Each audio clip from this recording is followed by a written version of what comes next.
Joe Rogan Podcast. Check it out. The Joe Rogan Experience. Train by day, Joe Rogan Podcast by night, all day. Okay, here we go. Valentina, pleasure to have you in here. Very excited. Finally, I'm here, right? Finally, yeah. I mean, we've been talking about it for a while, and I've been a fan of yours for quite a long time. You're a very unusual person. Very unusual. I mean, it's unusual to be a martial arts champion, but you're an unusual martial arts champion. I mean, you're very diverse. You have so many skills and talents. It's very strange. Like, how does one? First of all, how many languages do you speak? 3 what I speak, and I'm learning 4. So I learn in Thai now. You're learning Thai because you were speaking Thai after one of your fights. The last one, Yeah. So it sounds like you know it. Like you say, you're learning it, but you got a lot to say. Yeah, it's kind of like I can say a lot, but when I mean I'm learning, I want to. So once I will speak it like fluently and I will understand like native people so good, then I consider it, yes, I speak language. Before that, it's kind of still learning. And I think I started to learning like a couple years ago, but I think it's very important to have practice with native people. Yes. Go to Thailand and like forget about speaking English, just speak Thai. And this is how like you just adopt everything. So this is what I want to put this language, Thai language, on the next level. Then I will say like, okay, 4, now 4. So like you immerse yourself. Maybe, yeah, kind of. Because for me, I try to do everything like the best way I can, not the perfection way, right? But the best what I can. Now, your first language is Russian? Yes. And when did you start learning other languages?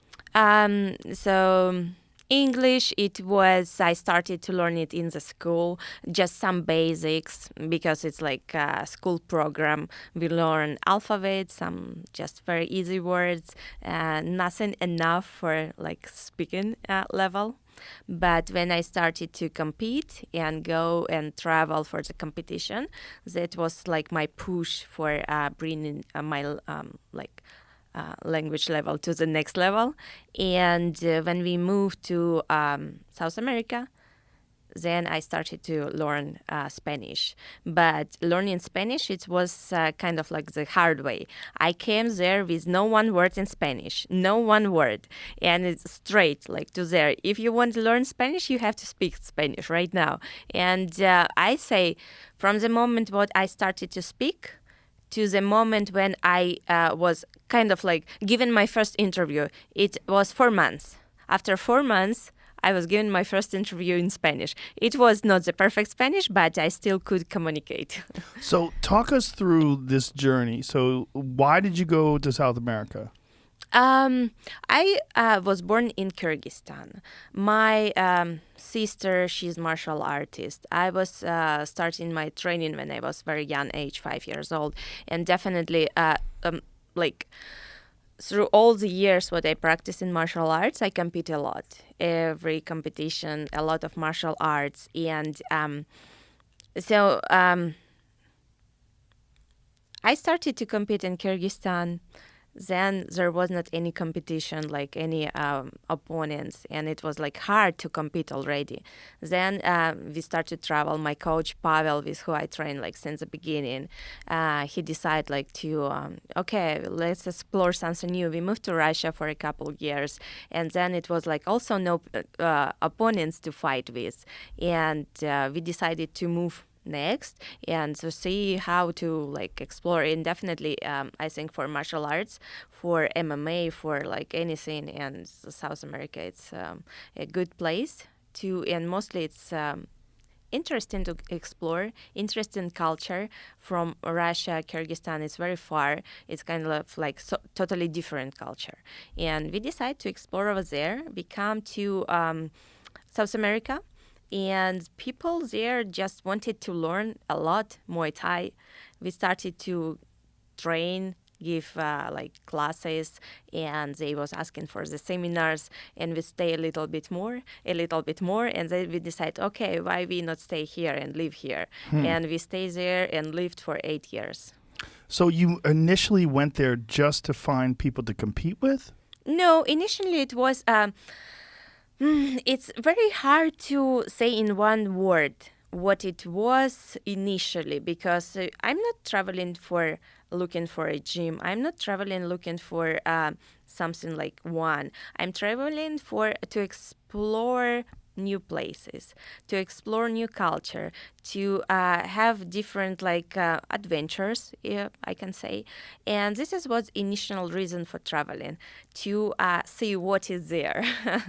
So, and once you are there, you kind of like, okay, South America, it's very interesting continent. It's like, it's not just one country like Peru where we was living.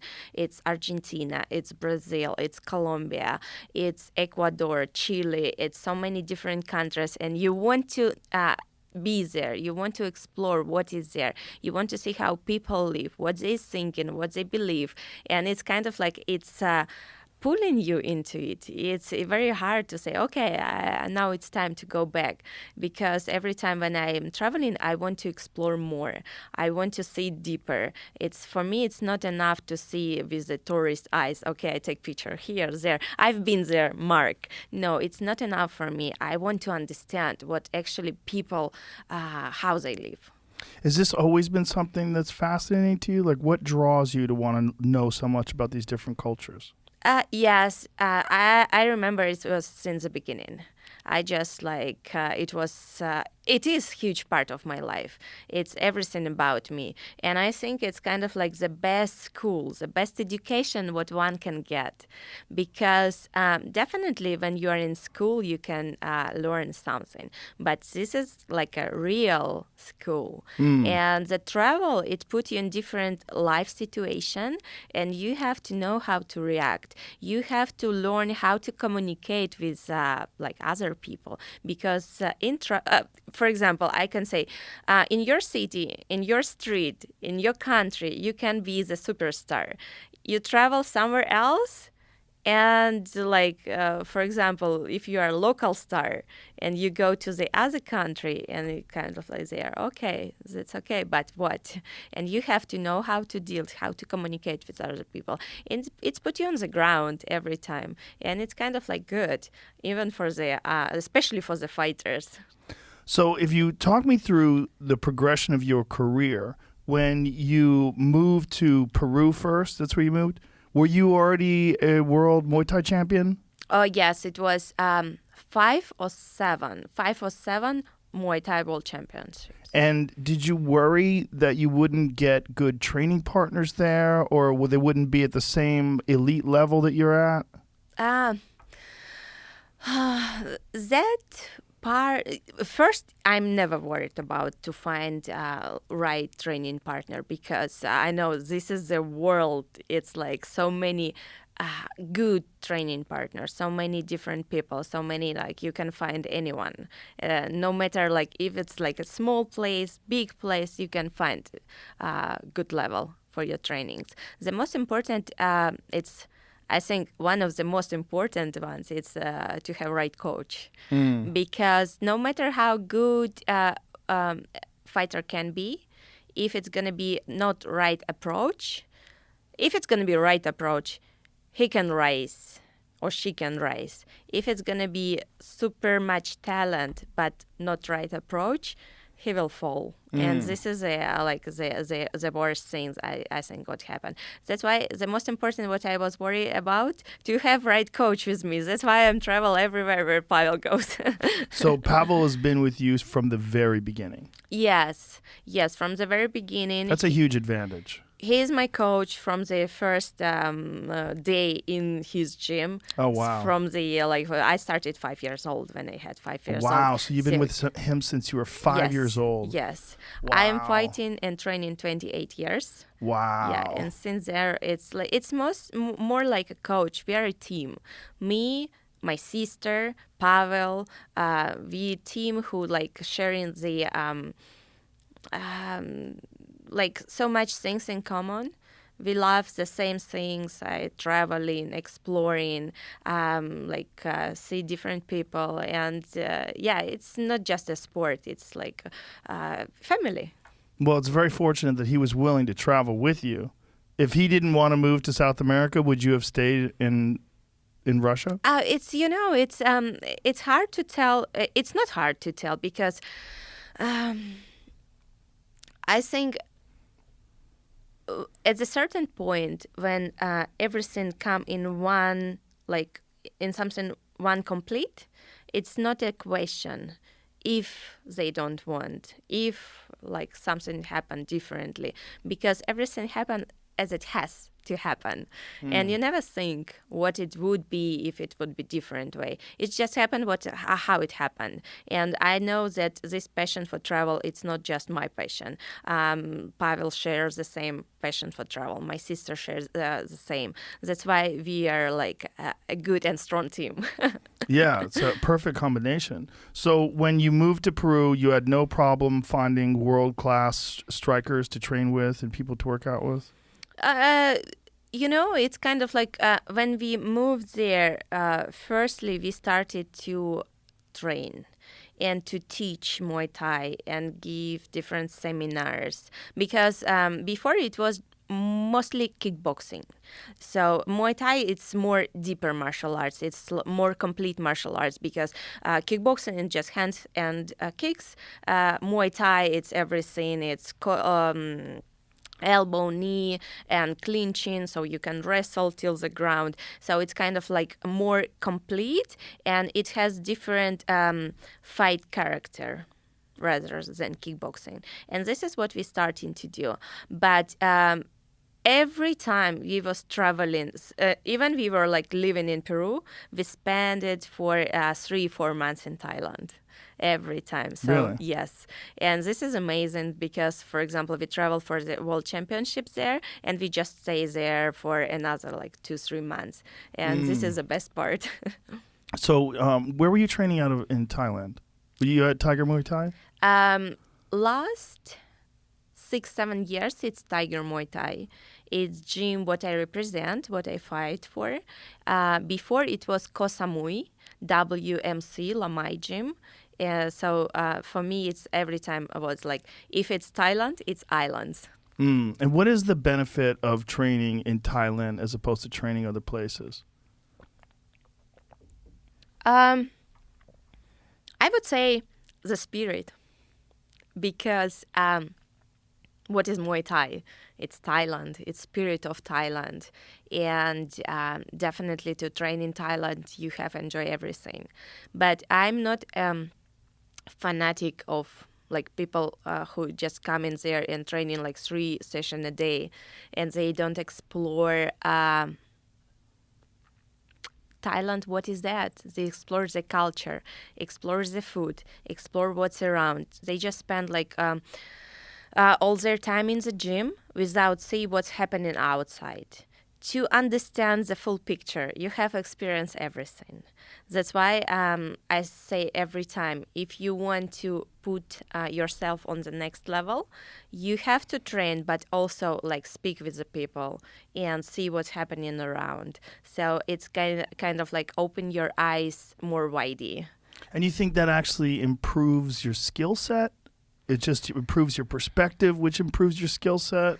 I think everything tied to each other. So there is no, for example, I would put this example. I started to learn, so I speak English, I speak Spanish, right? And when I speak, when I started to learn new language, it was helping me to improve my first language. So it's kind of like, yes, it's totally different language, but it's helping me to put on the better level something what I have already. That's why it's very hard to say if you do something, it doesn't help to get to put on the next level what already you have. So it's interchange. It's something that influence on each other. That's why for me it's every time, yes, to have better skills in sport, in no matter what sport, mixed martial arts, just martial arts or like whatever, definitely you have to spend enough time on your technique. You have to spend enough time on your skills. But sometimes it's just not enough. Sometimes you have to go and see something else. The character of the fight of different fighter, to get this experience, to try it on yourself, not only just like, okay, this is my technique and I will perform it the best way that I can, yes, but sometimes you have to add yourself, your spirit in this technique to modify it, especially how it will work for you. And this is only way how you know this technique will work. It's if you are just like doing it because someone told you that is right, it's one thing, but when you started to actually feel the technique, then it's became your like so natural thing that it's kind of like dangerous for everyone. Is this something that you learned that things all help other things? Like whatever you do, the more you experience, the broader your understanding of things, the better it helps all the things you do? Or is it something you were taught? It's combination. It's combination.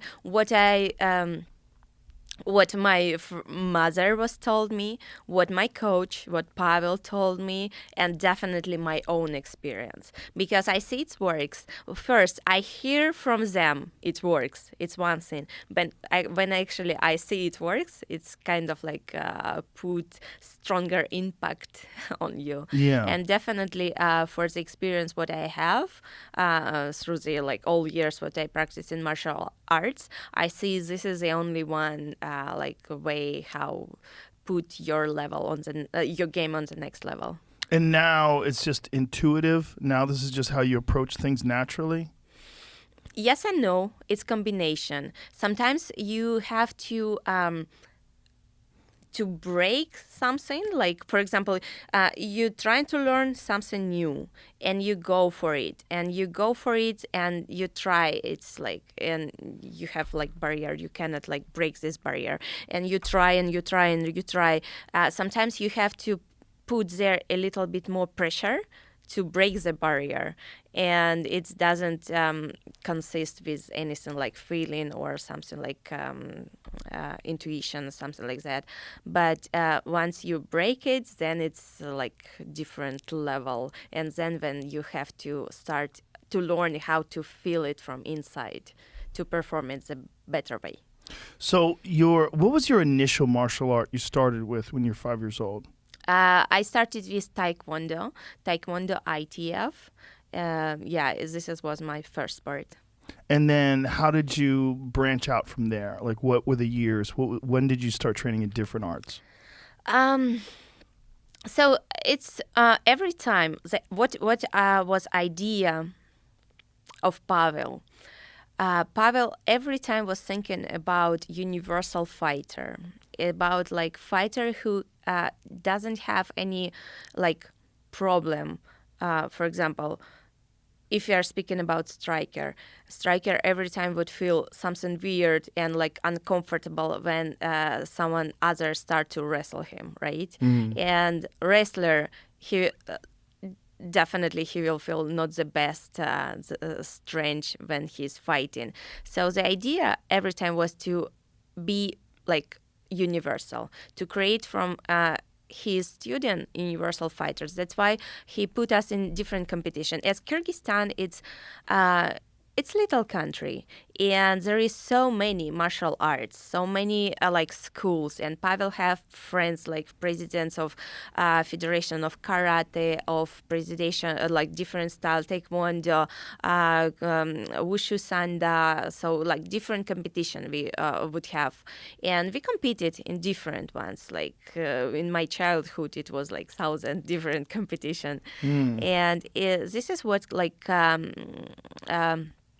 helped me to feel the different style of fighting, different technique, and I never had like problem to fight in different style. It was problem. It was kind of like how good you can transform yourself for the like switch the chip for the different martial artists. That's why I cannot say there was like, okay, this day I switch stand up for the ground, or like I start to train like Muay Thai since this day, because it's just never happened. It was everything like so naturally development, like going from one style to another style. And more, if we're speaking about Taekwondo, there is like Taekwondo professional style, pro Taekwondo. It's the same like fighting, similar to Muay Thai, but they wrestle with more like throws. I mean, like judo throws or freestyle wrestling throws. So it's more like wide variety of throws. So it's kind of like also help for my competition in Muay Thai. But when I started to compete more frequently in Muay Thai, it's I would say since 2003. And then you became just much more Muay Thai focused? Much more, it started about 2005-06, because before it was like we already started to fight Muay Thai, MMA, and on that time it was less competition for female fighters in mixed martial arts. It was very hard to find like frequent fights. If you want to keep like busy and fight every time, you would fight like more like in stand-up, because there is more opportunities for you. And this is what it's how it started, that I start to focus more in Muay Thai, because it was more opportunities in Muay Thai. But in 2010, when female MMA started to like just like explode, yeah, we definitely was like thinking to come back, do the same, and we started to compete in Muay Thai and MMA. So it's interesting that the beginning of your journey in martial arts coincides with the beginning of the UFC. So if we go back 28 years, we're talking about like 1993, right? Like that is the beginning of the UFC. Oh my God. It's a good example, no? Yeah, it's a perfect example, right? Because one of the things that we've always said as this sport has grown is that it's really interesting to watch these young kids growing up with martial arts, with mixed martial arts, as opposed to, you know, they would be 30 years old with a lifetime of wrestling and then learn how to strike and then enter the UFC. We're seeing people like yourself that when you started your martial arts journey was the beginning of the UFC, which is pretty crazy. It is, and I think it's... and now you're a UFC champion. I know. It's crazy. It's something that means so much for me now, yeah. Yeah. Well, you're not just a UFC champion, you're one of the best champions. It's very unique to watch you fight, because you're one of those people like Anderson Silva in his prime, where you've kind of cleaned out your division, you know, and there's no disrespect to your opponents, but some of your opponents, when I'm watching you fight them, I'm not thinking, are they going to beat you? I'm thinking, what are you going to do to them? It's a strange position to be in, where you're almost like competing against these women, but your level is so much higher than everyone else in this 125-pound division that there's just not much there for you in terms of like, Valentina has to fight this woman. There's no fight like that for you. I think that definitely this is one of my goals in my performance, in my training, and definitely this is like what the idea of my fight style, to be able to win the fight, made the fight very beautiful from the technical side, very intensive, very like just high-level martial arts. But in the same time, without do it like dirty fight, like street fight, just like different level, when you can finish your opponent without them touch you. So this is kind of like ideal. Yeah. Well, you can see how you sometimes impose the opponent's style on them. It's almost like you're challenging yourself, like the Jessica Andrade fight. Like coming into that fight, most people thought the only way she would have any sort of advantage at all would possibly be grappling. And so what did you do? You out-grappled her. Like, did you do that on purpose? No. I don't know. This is what I think. It's no, because maybe.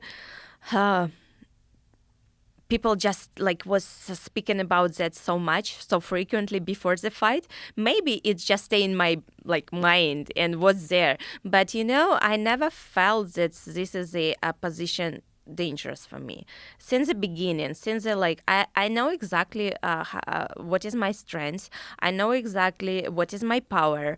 That's why it's never was a doubt. Would I be good there? No. I know what I can. I know exactly what I have to be worried about, what I have to worry about in the fight. I know that I have to be careful, to see everything, because it's MMA. Everything can happen. You cannot just go there and say, okay, I'm a champion. Everyone has to fall down. Right. No, you cannot. You have to be wild. You have to be like a wild animal, ready for anything. And but in the same time, you cannot overestimate your opponent, because you are overestimate them. It's gonna be not interesting fight. You're gonna be just tentative, afraid of throwing anything, and that's why you have to find the balance, and the balance is everything. Where you are you can do whatever without any fear, but in the same time very careful.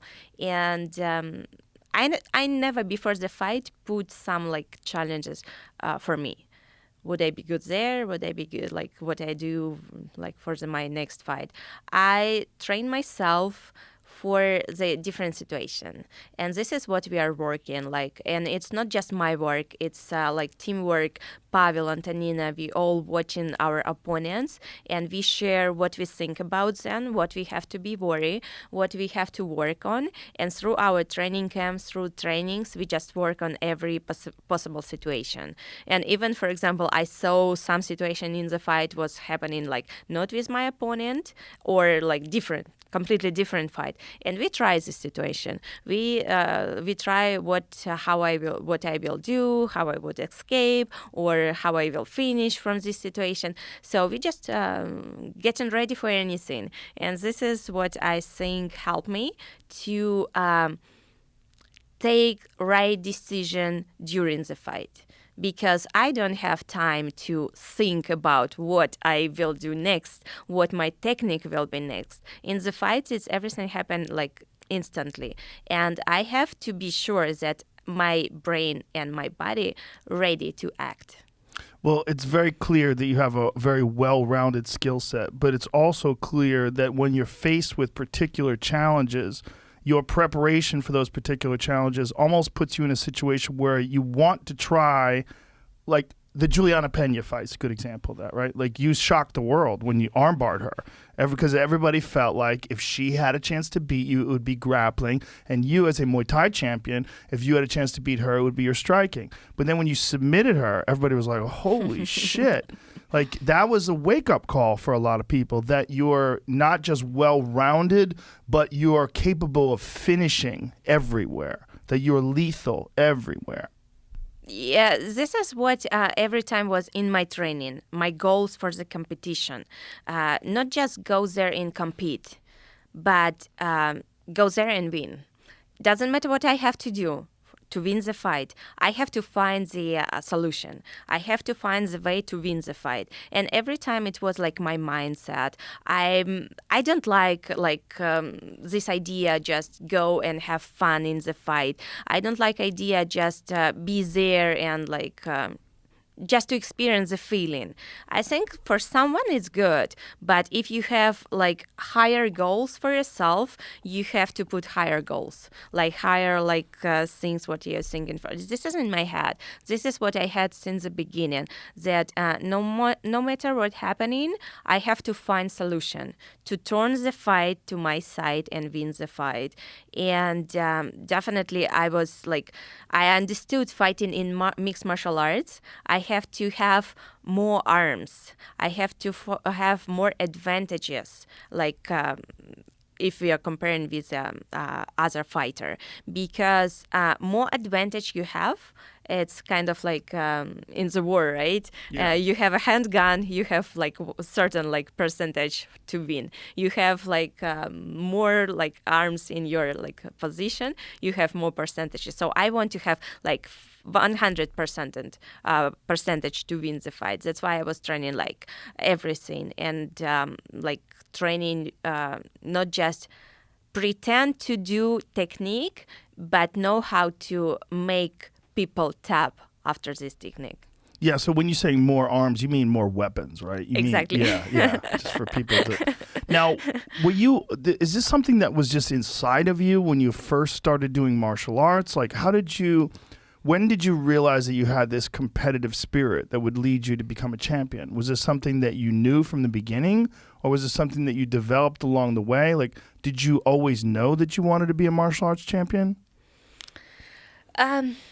I started, as I say, 5 years old, and as a like regular child, normal child, like I doubt that anyone at this age would clearly know what they want to do in the future.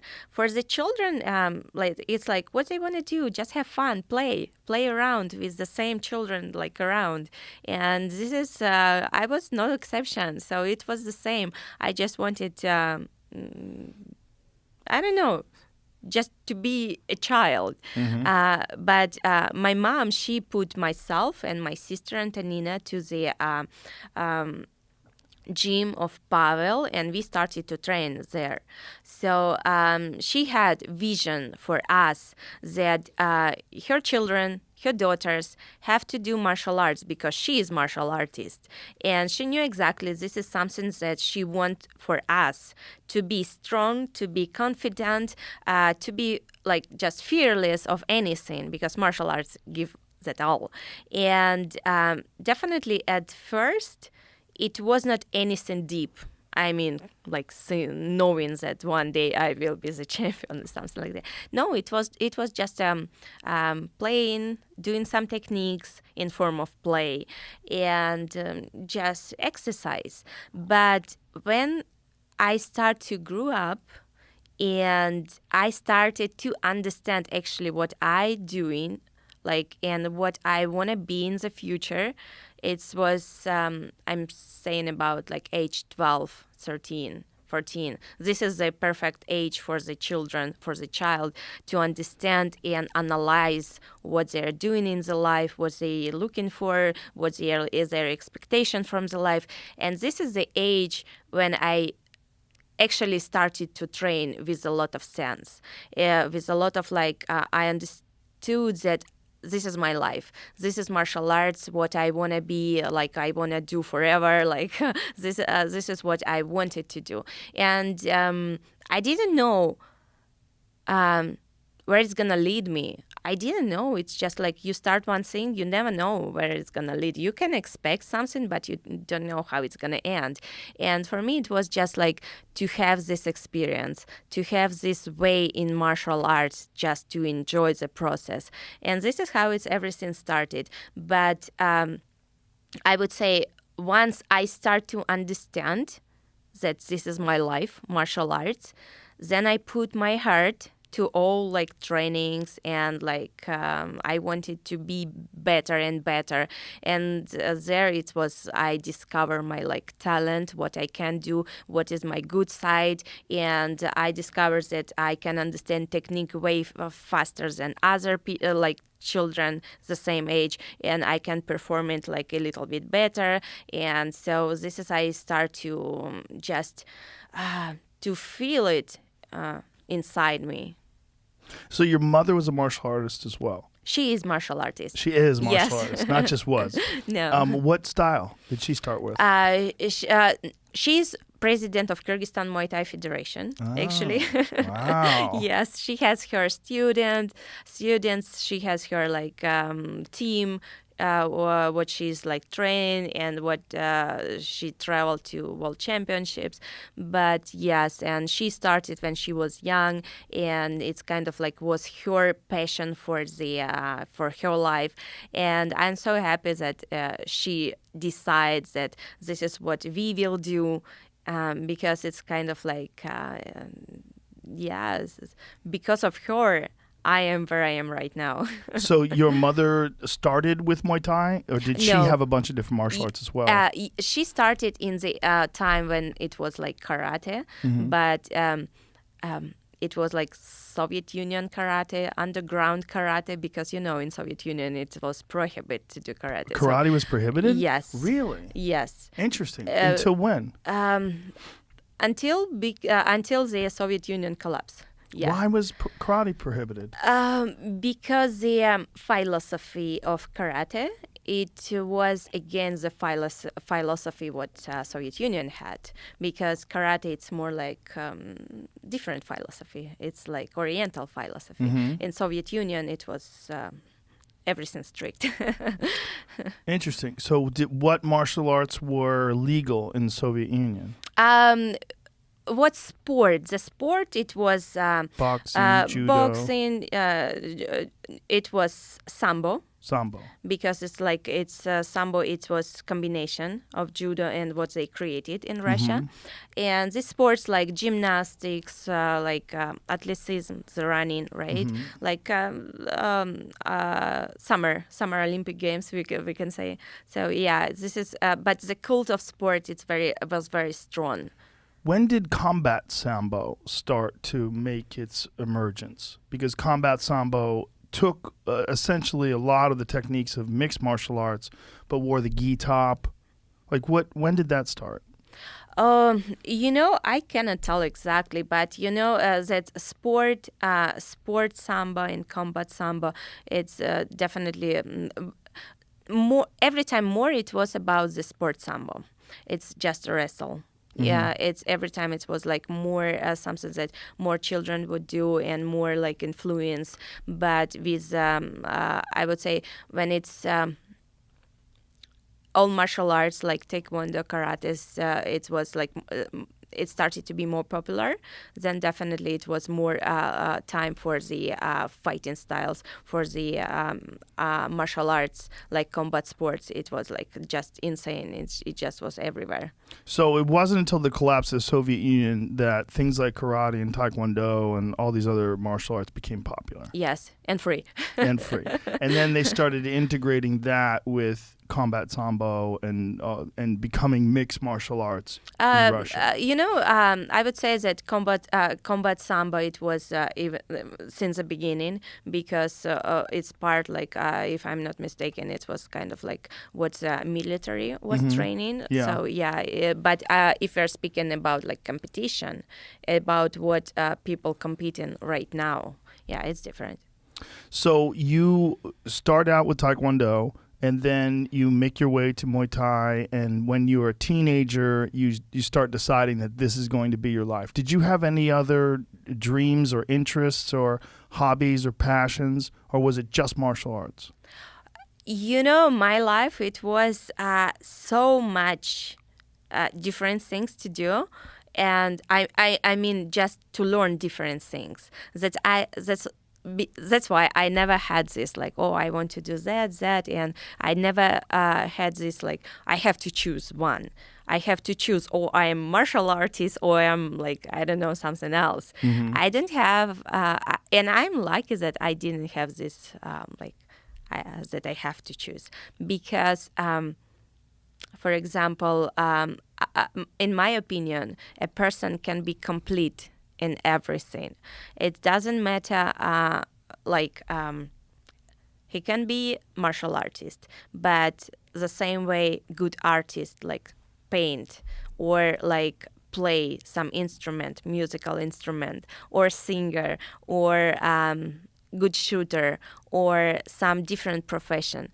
Because if we're thinking about, for example, we have life, right? And to become a professional in something, we are studying, for example, it takes 5 years to be professional in certain things, right? If you're Yeah. speaking about university or something like that. So why we don't spend another like 2-3 years to learn something else, another years to learn more, and it's gonna fulfill you as a person to add more knowledge into you. That's why for me it's never was like, okay, you're just martial artist. My mom, she when I started to do martial arts, she said like, okay, you also gonna do dance. So it was like same things that I did since childhood. I was dancing and doing martial arts because it's kind of like balancing each other. It's like, yes. it's not, you're not going to one side too much and other side you're gonna be in between. Keeps the perfect balance. And for example, then when I discovered the shooting competition, it was another thing that I wanted to learn more, to be there like better every day, to just do what I like. And same with the languages. I never end. I don't want to stop to learn. I want to learn every day something new. It's interesting that concept of balance was written about in the 1400s by Minamoto Musashi. When he talked about being a great swordsman, he talked about balance, that you had to learn poetry and you had to learn calligraphy and art. And he was a big believer that you didn't just concentrate on sword fighting. You concentrated on all these things and that they work synergistically. They work together. And this is true because you're a good martial artist, yes, but you want to be a good person as well, right? And more, it's just you are like a better person. And I think it's very important. Your education, it means a lot, and you have to put all money in your education, and not only just like do whatever you like. What, for example, when you were growing up, for example, anyone had some dreams or some things that was like huge inspiration for them, and then for them like time pass and you're thinking, okay, now it's too late to start to learn something, and it's kind of like you're just wasting time. But actually it's never late. It's never late to learn something you were like wanted to do all your life. It just you just have to start to make your first step, and this is the hardest, I think, the first step. But once you do it, and when you understand that this is the how it should works, how it should be, everything gonna be like fine, and you gonna just love it, and just continue to learn, continue to grow, continue to make yourself a better person. Yeah. It's so smart that your mother enrolled you also in dance and got you to learn dance as well as martial arts, because the skill sets are so interchangeable. Like you see it like Vasily Lomachenko, perfect example. He learned dance for years, and he has this incredible footwork that you see has given him a huge advantage in boxing. And with you, when you fight, one thing that I've always noticed is you never are flat-footed. Mm-hmm. You're always moving. You're never a stationary target. You never get lazy. Your back heel is always off the ground. And that is not the case with everyone. The people that don't have like the kind of leg dexterity that you have, or the kind of ability to move your footwork, they maybe that's a big advantage, I think. Agree and not agree. It's like yes and no.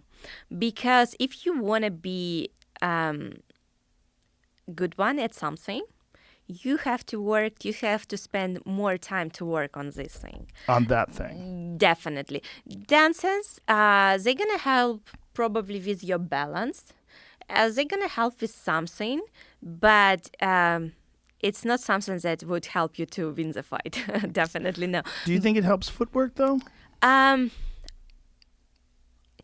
would say it helps with more like if you're speaking a balance. Because in dancing, we have a lot of spins, right? Mm-hmm. And different dance have different level, like different movements. But I'm speaking about like folk dance, what I was doing, like folk dance, like Russian dance. It's kind of like a part of ballet, a part of like traditional, traditional dance of different countries, and a lot of spins. And definitely, it's kind of like help you to do like round kicks or something like that. But I would say, if the lead man, your coach, have very right of approach of how to teach the students, it's not necessary to do dancing.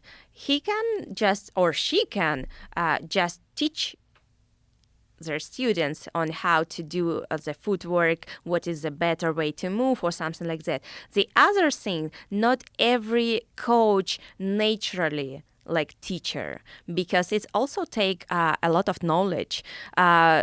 Coach has to have this like vision of technique, and not only vision of how to teach exactly this technique for every student. No, also it's like he has, for example, 5 different students, 5 different like biometrics, fight style, like different type of muscles, just different. And he has one technique, 1, 2, like 2 straight, like 2 hooks, whatever. But everyone would hit it differently. And if the coach see and combine specific of each fighter with their like right angle, how to turn the fist or something like that, and can see this detail and say, okay, this is your thing, do it right there. Will work for you. Maybe it's not the classical one. Maybe it's not the right what everyone thinks like this is the right way for this punch. Maybe it's like just a little bit angle, just something like that. But it's work for the student, and the student is winning with this technique. So this is the what coach has to have, this type of the vision. But what I see, many coaches, they know their technique and they don't see the specification of each fighter, the like biotype of the fighter, and they try to just break the nature gift what the fighter have and put this technique just like what they are thinking is going to be right. And this is what I want to say, is this is wrong, because it's kind of like it's not helping fighter to win and to get the right technique for themselves, what it will work for them. It's just like what coach, like, just he's not naturally teacher. This is what I mean the most important. It's not about dance, it's not about fighting, it's about right coach what you have. So it's about recognizing that each person is different and not trying to impose one style on all the fighters. Exactly, because even one style can be different. Even like it's the same, but a little bit different, just small details. And coach has to see it. He has to understand. And that's really where the art in martial arts comes from, right? It's this expression of the individual that comes out while competing and while training. Exactly. Yes, I totally agree. And it is an art. And to us, like to people who practice martial arts, like when I watch you fight, it's beautiful. It is an art.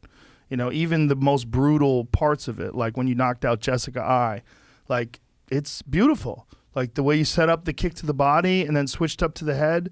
That's for someone who appreciates what that is, like how you did that. It's beautiful.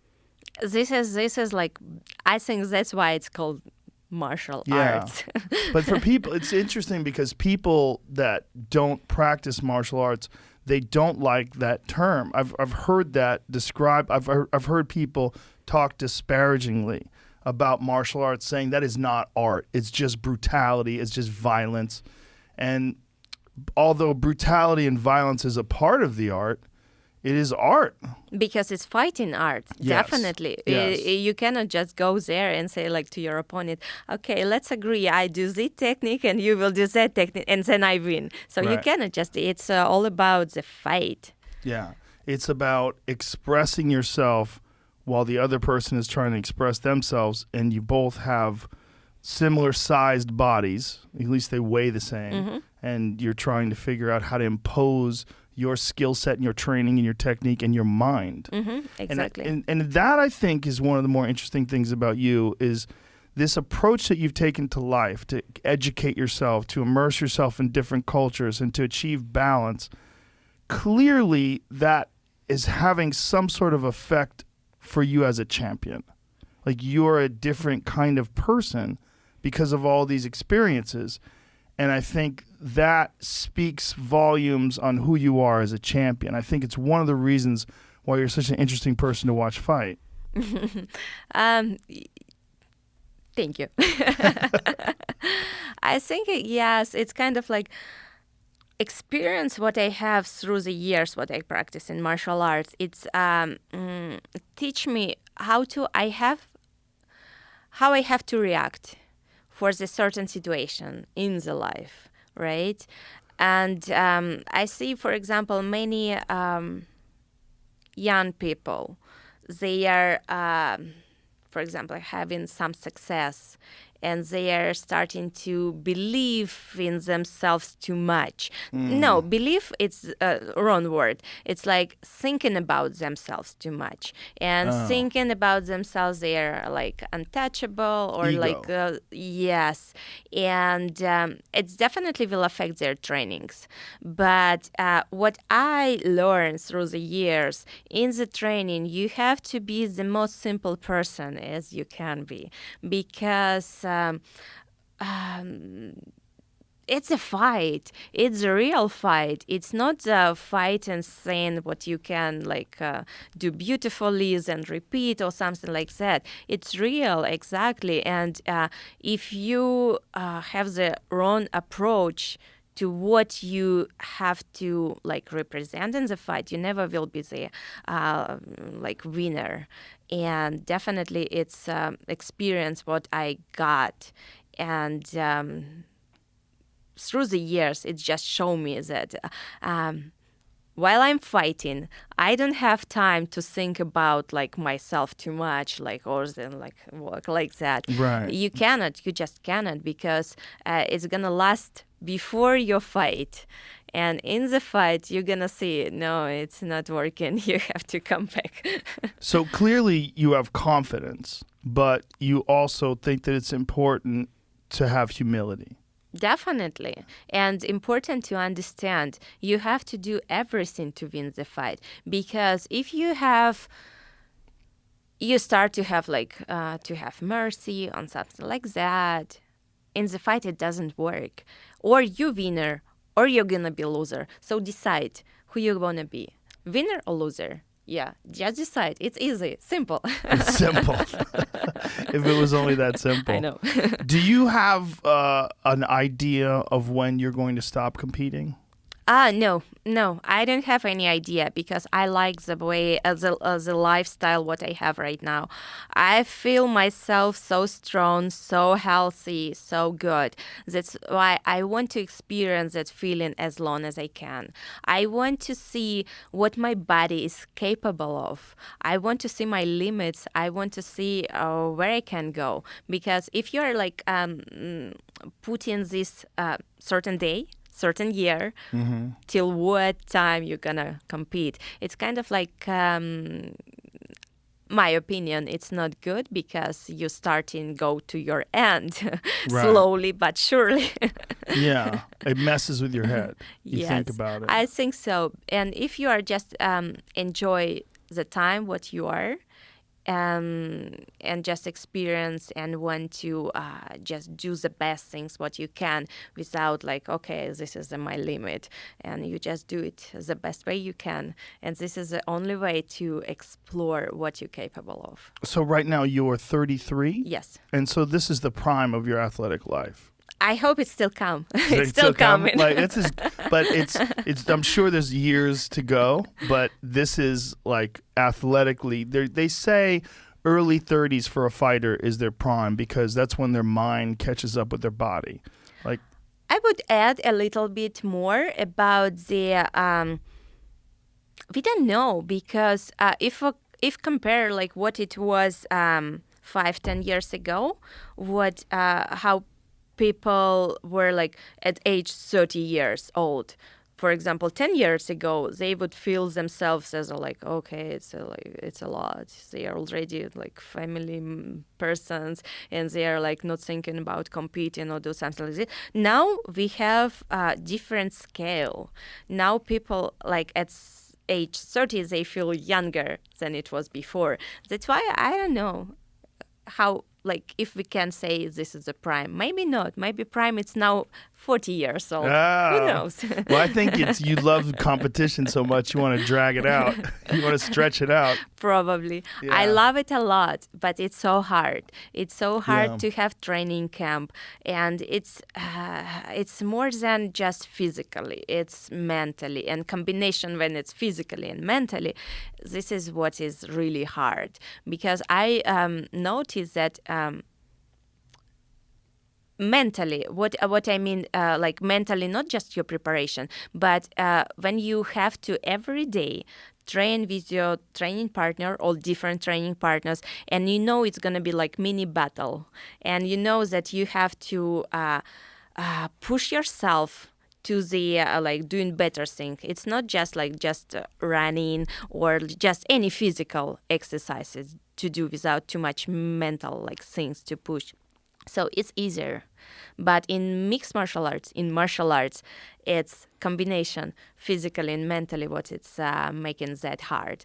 That's why it's kind of like so hard during the training camp, but it's worst. It's worst when you feel your hands raise up and like everything good. Even if something happen, sometimes it's something happen not the way you want. Even that one, it gives you so much energy to continue. That's why, my opinion, martial arts it's the best thing what anyone can have. So, meaning when things don't go your way, then it gives you motivation to train harder and get better. Motivation, and also like the energy of the event, of the fight, or for example, it puts your level of martial art like on the next level. It's teach you. It's like sometimes you teach one technique for years, and sometimes you just have to fight in the real fight, and you will understand the technique so fast. Yeah. When you're talking about your body and your mind and the difficulty, you're now training at the UFC Performance Institute, which is an amazing facility in Las Vegas, which for sure helps the body, right? Oh, Because you have definitely. access to state-of-the-art equipment, state-of-the-art coaches and nutritionists, and it's an amazing place. Do you work on your mind in sense of, do you study psychology? Do you meditate? Nothing. No. I have very different, very unusual approach for my trainings. For example, physically, I don't like to train with weights. I don't like to train with some like very popular equipment, what's like modern fighters working. I prefer like focus myself on the training in the gym. For the mental, I work on my mental game during the training as well. For example, I give this example. My coach, he's setting time. Pavel, he's setting time how many minutes one round gonna be, how long the training gonna be. So coming into the gym, we don't have like from 10 to 11, this is our training. From 10 to 12, this is a limit for our training. No, we have like 3-4 hours, the window, and it's decision of Pavel when the training gonna stop. So it can go all 3 hours, sometimes all 4 hours. It's all up to him. And this is like, for example, this is the mental preparation, the mental game that you are dying in the training physically, but your mind is saying continue. your coach is saying continue, and you are pushing yourself to continue. This is the best mental preparation what you can have for the fight. When your body already says I cannot, but your mind says yes you can. It's kind of like opening the second respiration, yeah, something like that. So through this difficult training and forcing yourself to stay focused in the gym, that's where your mental training comes from. Yes, because as I said earlier, to be the best version of yourself in anything, in something, in martial arts, for example, you have to do everything what's considering with martial arts. You cannot do like psychology apart, because if you go to as a person who doesn't know what is that fighter psychology or never was in the fight, it doesn't know how it feels in the fight, they will give you wrong advices. They will teach you wrong things. No, so it's completely you don't want to happen. It's something that gonna mess. They're gonna like choke to each other, strike each other, and be so completely like not incompatible. Exactly. So this is you never want to happen. Did you get advice from other fighters? Did you like train with other champions and get advice from them at all? I train with other champions, but I don't need advices. The only person who I take advices, this is my coach, my sister, and my mom. Only 3 person what I consider that they have rights to give me advices. Well, obviously it's working. This is the most important. Yeah, the most important thing is that it's working. But it doesn't matter. I won't listen to something like what people have right, saying right, or something like exactly that I consider would work for me. It doesn't mean that I will close the eyes and I won't listen to you. No, Right. I won't do that, definitely. I will take it. But I mean to go to someone and like, okay, share your experience, share your like, no, it's not, even like you will listen it for 1,000 times. If you are not experienced that, you never will feel it and never will work for you. So, backwards, when I feel a person trying to give too much advices when no one asks them to give that advices, I feel like, okay, maybe I have to get away from that person. Yes. Yeah, that's a weird one, right? When someone it's usually someone who's not that good. Oh no, they can be good. Yeah? They can be good, physically, like technically, but they maybe not that good with their Mental. mind. Yeah, maybe, right? And maybe they're trying to convince themselves by talking to you and giving you advice. It's interesting you say you don't like to use modern training equipment. Do you mean like weightlifting, like cardio machines? Like, what do you mean? Exactly. Yeah? Weightlifting, cardio machine, I don't like them. You don't like them? No? No. But you look like you do. It's interesting. Like, you look very fit and strong, and someone would assume if they saw you and you're fighting, oh, she must do a lot of strength and conditioning work. No, I don't. No, Wow. I don't like to run either. Like, I hate run. And I don't like to hit pads also. You don't hit pads? I hit pads, but I don't like do that. Really? I know some people, it's like favorite thing because they don't have to fight or something like that. Like have this mental pressure.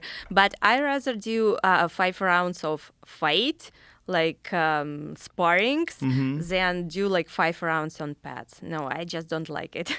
What about working with power, with techniques? Do you like to hit the bag? Oh, yes. I do everything, bags, pads, but I just don't like it. You don't like it. Do you like any more than the other? Do you like bag more than pads? For back, it can be sometimes a little bit more lazy. You can relax, you can Right. explode, you can manage your timing. For the pads, especially when Pavel hold pads, it's just intensive. All 5 rounds not stop, and it's like this is what for in the fight I can in the sparring I can find timing when I rest, when I explode. Yeah, when I hit in pads and Pavel holding pads, there is no time for rest. Right. Just go, go, go. You can't control it. But definitely what I'm working on, it's like a lot of work with partner. When you wrestle, it's your weightlifting. It's the same, but with someone who moves, Right. has someone who responds, has someone who make your do your protection. So it's for me, it's this is my training style, what I do day by day, and this is where I get my strength, where I get my power, and my speed. How many times a day do you train? 1 time a day now. Yes. That's unusual, right? For professional fighters? For me, no. For nothing yet. I would say if a person still learning and still many things to work on, they have, or teenagers or like children's, they have to work like twice a day, or like some 3 times too much. No, twice a day that's fine. Or they have to work more. I was working more, so I was training more when I was like early ages. Now it's enough 1 time a day. It's more than enough. And people sometimes do, for example, 1 hour in the morning, then sparrings in afternoon, and it's kind of like they tired here, they tired there, and they cannot do one hard session and show like everything put in the sparrings and have this full energy. They just like do, it's not here and not there, it's somewhere in between, and you don't know like, do I have to do that or that? And sometimes you just like feel so tired when the time is fight and you are like in your changing room, in the fighting room before your fight, you're thinking, oh, I wish it's gonna finish soon because I'm so tired. This is I don't want to happen. I want to feel so much energy for my fight, because it's good if you are training good, but the most important part to win the fight, right? Yes. It's some people, they confuse. They think that they have to train like so hard and like to prove something like that. But for the time in the fight, they don't have energy. They like a balloon. Right. They go down. And so this is very thin line where you have to know what is good for your body and where you have to know how to manage your training system. And is this something that you've just figured out about yourself over the years? I think this is the what like my team is training right now, how we prepare for the fight. Yes, it works for me. It works for me because we do very hard session. This one, but very hard one. Just one. But that is unusual. If you pay attention to other MMA fighters, they usually break it up to 2 things a day. Usually they're doing a strength and conditioning workout, or maybe they're doing pads in the morning, and then they're doing some sort of sparring, maybe wrestling and jiu-jitsu in the afternoon, and then maybe they'll do MMA sparring in the evening. So sometimes you have these 3 sessions, but you prepare differently. Yes, and I don't like to do like separate. For example, now it's Muay Thai time, now it's wrestling time, now it's grappling time. I don't like it because we're fighting mixed martial arts. Right. It has to be everything in one. That's why in my training we do everything at once. So you never just do only jiu-jitsu? If you're speaking about training camp, no. If you're speaking about like after between the fights. fight, in between, definitely I don't want to spar every day. So like right now you just beat Lauren Murphy. You're off for a while. Do you have an idea of when you'll be competing again? I don't have it yet. I didn't ask UFC yet about my next fight, and I just take my time.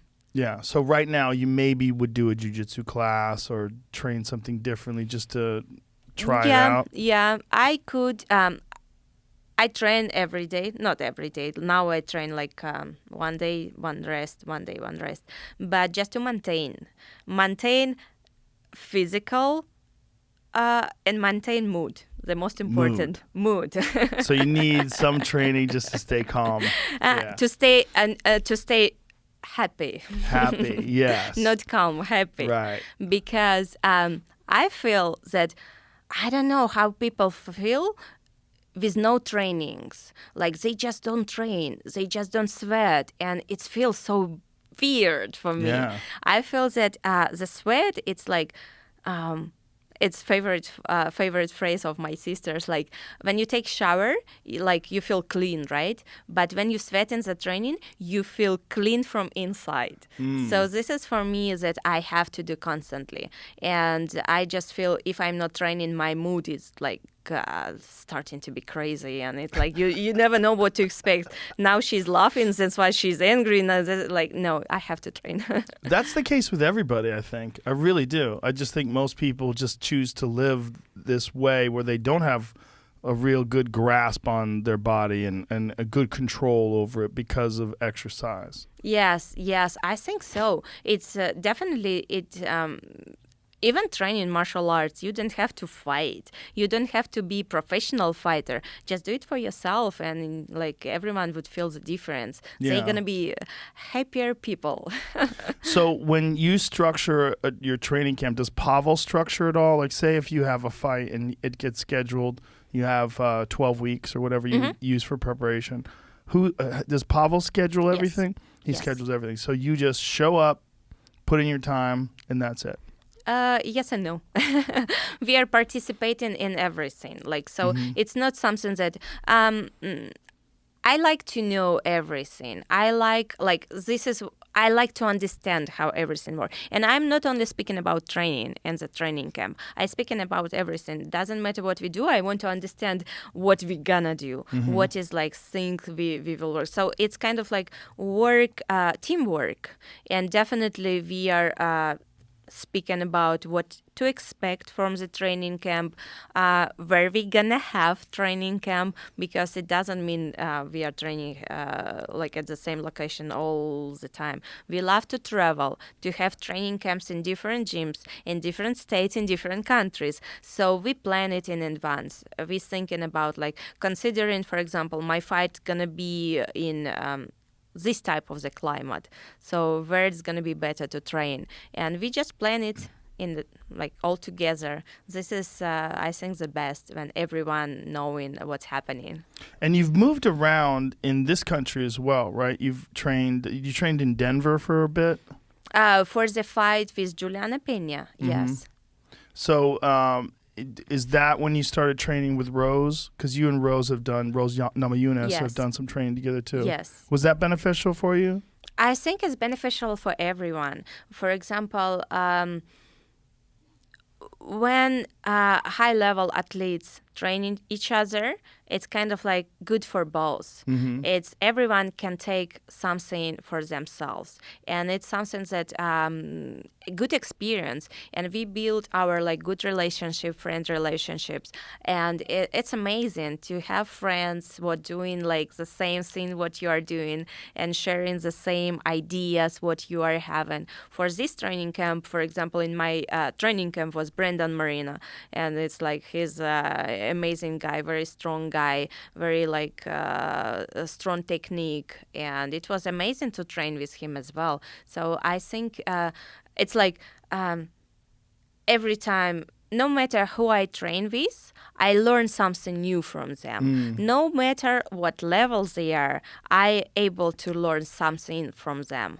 Do you take trips specifically, like say if you're going to face someone who's a great judo expert, do you train specifically, like would you go to a place and train with like a Kayla Harrison or something like that, or someone who was specifically a judo stylist?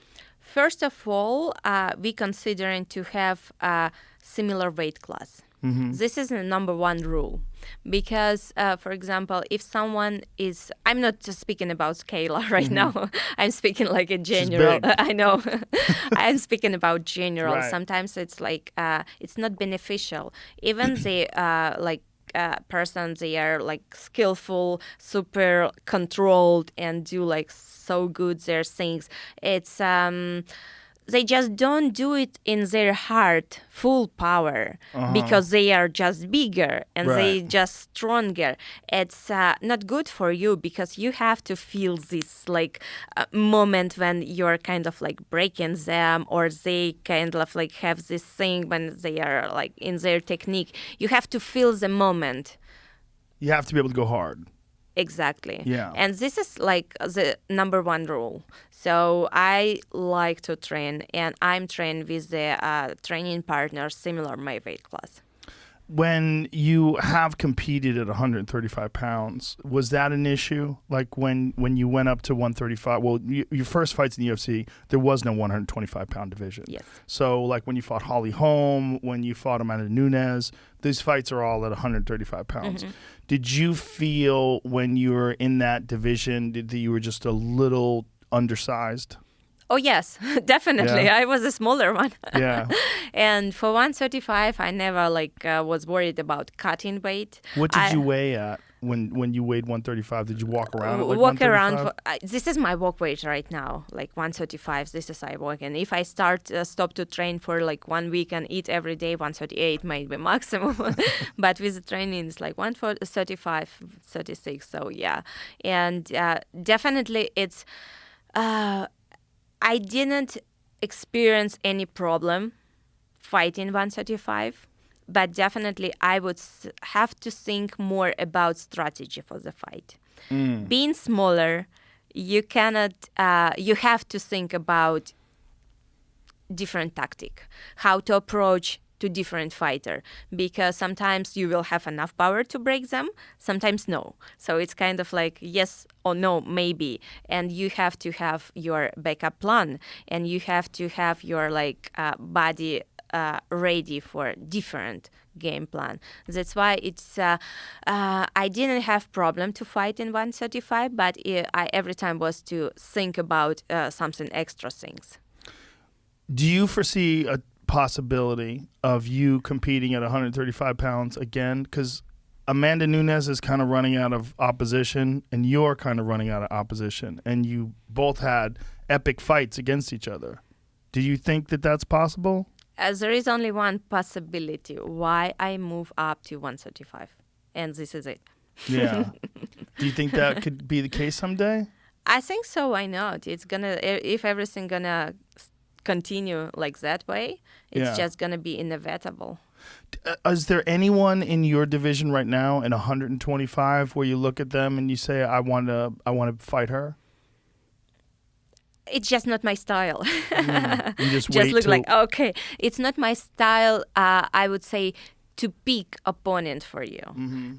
Because all the time when I was fighting Muay Thai, MMA, I was like, Valentina, would you fight her? Yes. Valentina, would you fight her? Yes. Her? Yes. So it was like the way I am. It is the way I am. I'm not choosing my opponents. Right. I'm not looking for some easy fights. I want to fight with the best ones. That's why I just not picking one. I just wait when UFC gonna okay, this is your opponent.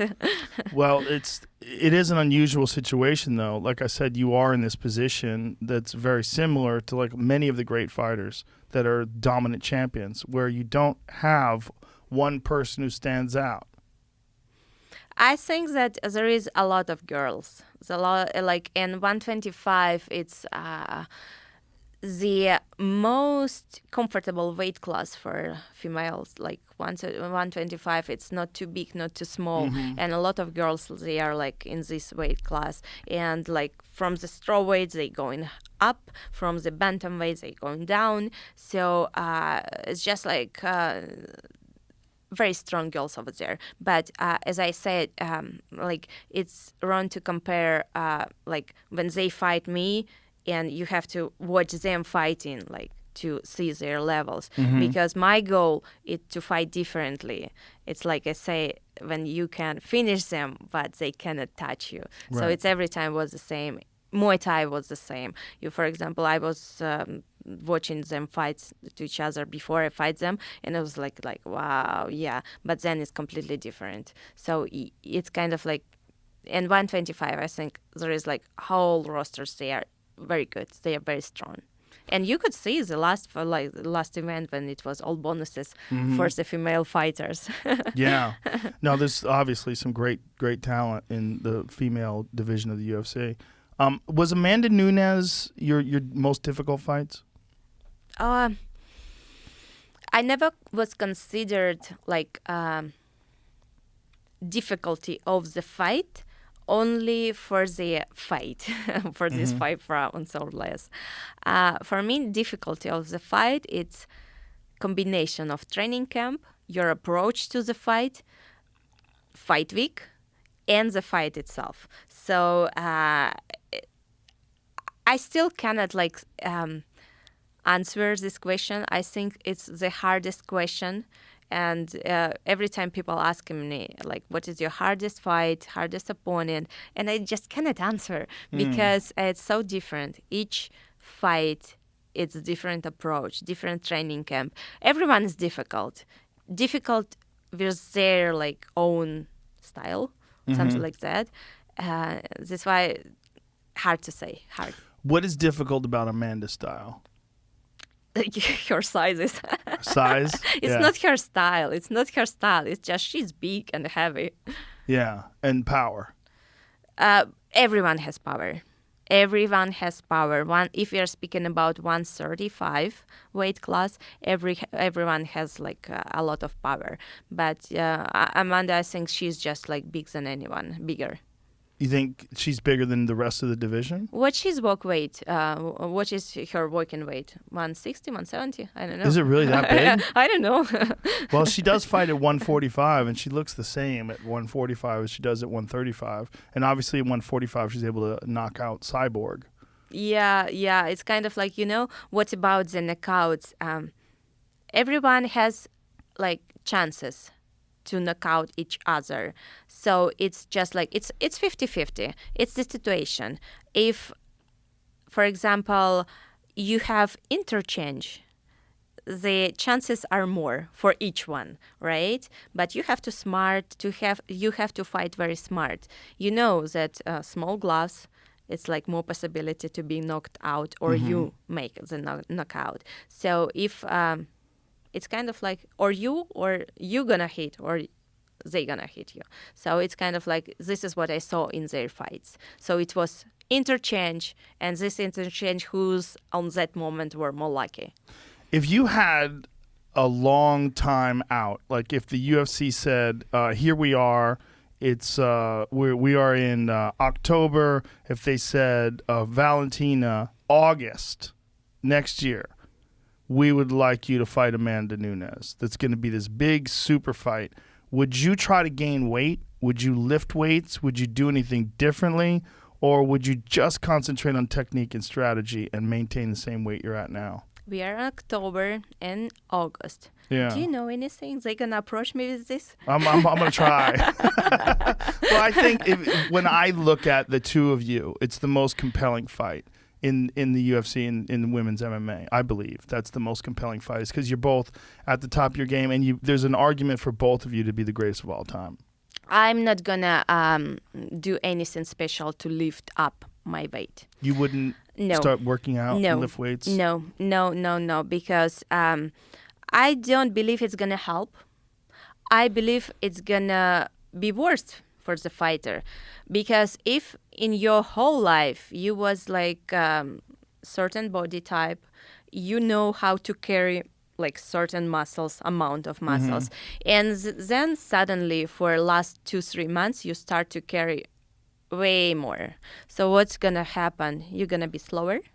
You're not gonna have same resistance for the whole fight, because you have to carry more weight on top of you. So I will do the same. I just want to do the last day weight cut for what I do for Right. 125. I'm not gonna lose this 6 pound. What is like That's what what you do for 130, 125. And I just will eat normally as I do, and train the same way as I do. It's interesting to see different people's approaches, right? Like when Israel Adesanya went up to challenge Jan Blachowicz for the 205-pound title, he did the same thing that you're saying. Mm-hmm. He didn't gain any weight. He just concentrated on his technique and training. But there was moments in that fight where the size of Jan Blachowicz was it was evident when in the grappling exchanges when he was able to control him on the ground. Do you think that there's any benefit? I mean, this is why I'm saying if you have a long time. I'm not saying if you just have a normal 8-week camp. I'm saying if they give you 8 months, 9 months, and they let you know in advance, you still don't think you'd ever try to gain any weight? I don't think it's still gonna help because someone naturally bigger every time will have this advantage being bigger. No matter how more weight you're gonna put on top, you are still the same, just with the extra weight on you. Well, that's why I'm interested in John Jones. And John Jones, when he's trying to move up to the heavyweight division, he's gained a lot of weight. And he wants to be over the 265-pound limit and then cut back down to 265. So I believe he's walking around somewhere in the 260s now. I think we will know the answer only when he will fight in this weight class. And we will know exactly how it's going to affect him. Will it be good for him or bad for him? So we don't know. As I say, every person is different. And I know how my body works. I know what is good for me, what is bad for me. Israel, he knows exactly the same about his body type. John Jones, he knows exactly about himself. So this is everyone's approach. And I think everyone should do what they think is going to help them to win. So for you, from going down from 135 to 125 was the right move. You felt like much better at 125. It's my natural weight class. It's like what I was competing all the time. Have you ever thought of going lower? 115. Yeah. And die from the hunger. But there are some girls who fight at 115 that look in between fights very similar to you physically. I know, and I really don't know how they do that. Like Joanna. You and Joanna fought in Muay Thai. Yes. And what weight was that at? 57 kilos is 125. Yeah.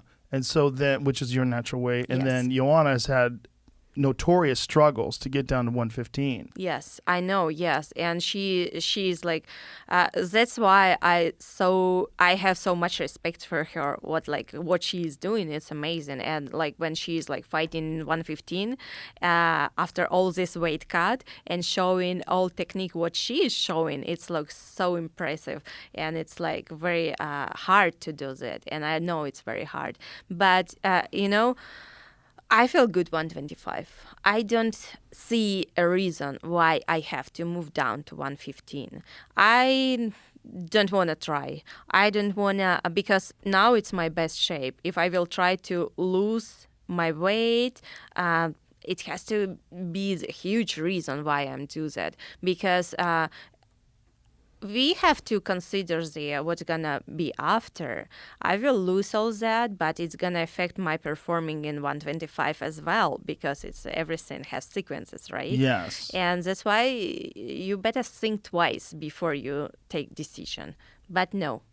Yeah, I wouldn't think that was a good idea either. I was just curious. I think that there is a real issue with fighters that lose a lot of weight, and I think the long-term consequences are probably ultimately not worth it.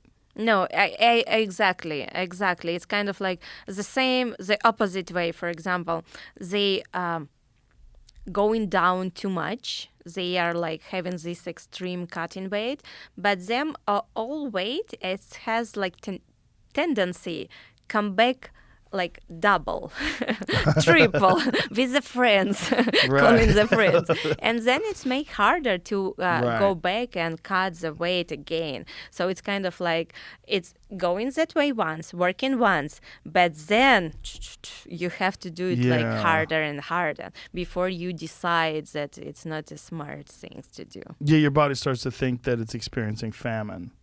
And also, it's like, it's fine, it's okay for when you have 20 25 years. Right. But if you are thinking about long-term fighting, you have to think about your health as well. Do you think there's enough weight classes in the UFC? Would you like to see more weight classes? For the female fighters, Yes. like 145, 105, something Yeah, like the that, way or they some do in it between. with boxing. You know how boxing has so many champions and they have so many different weight classes. Like boxing, they have, oftentimes like every 4 or 5 pounds there'll be a new weight class. I think, like, to do that much, I don't feel it's gonna worth it.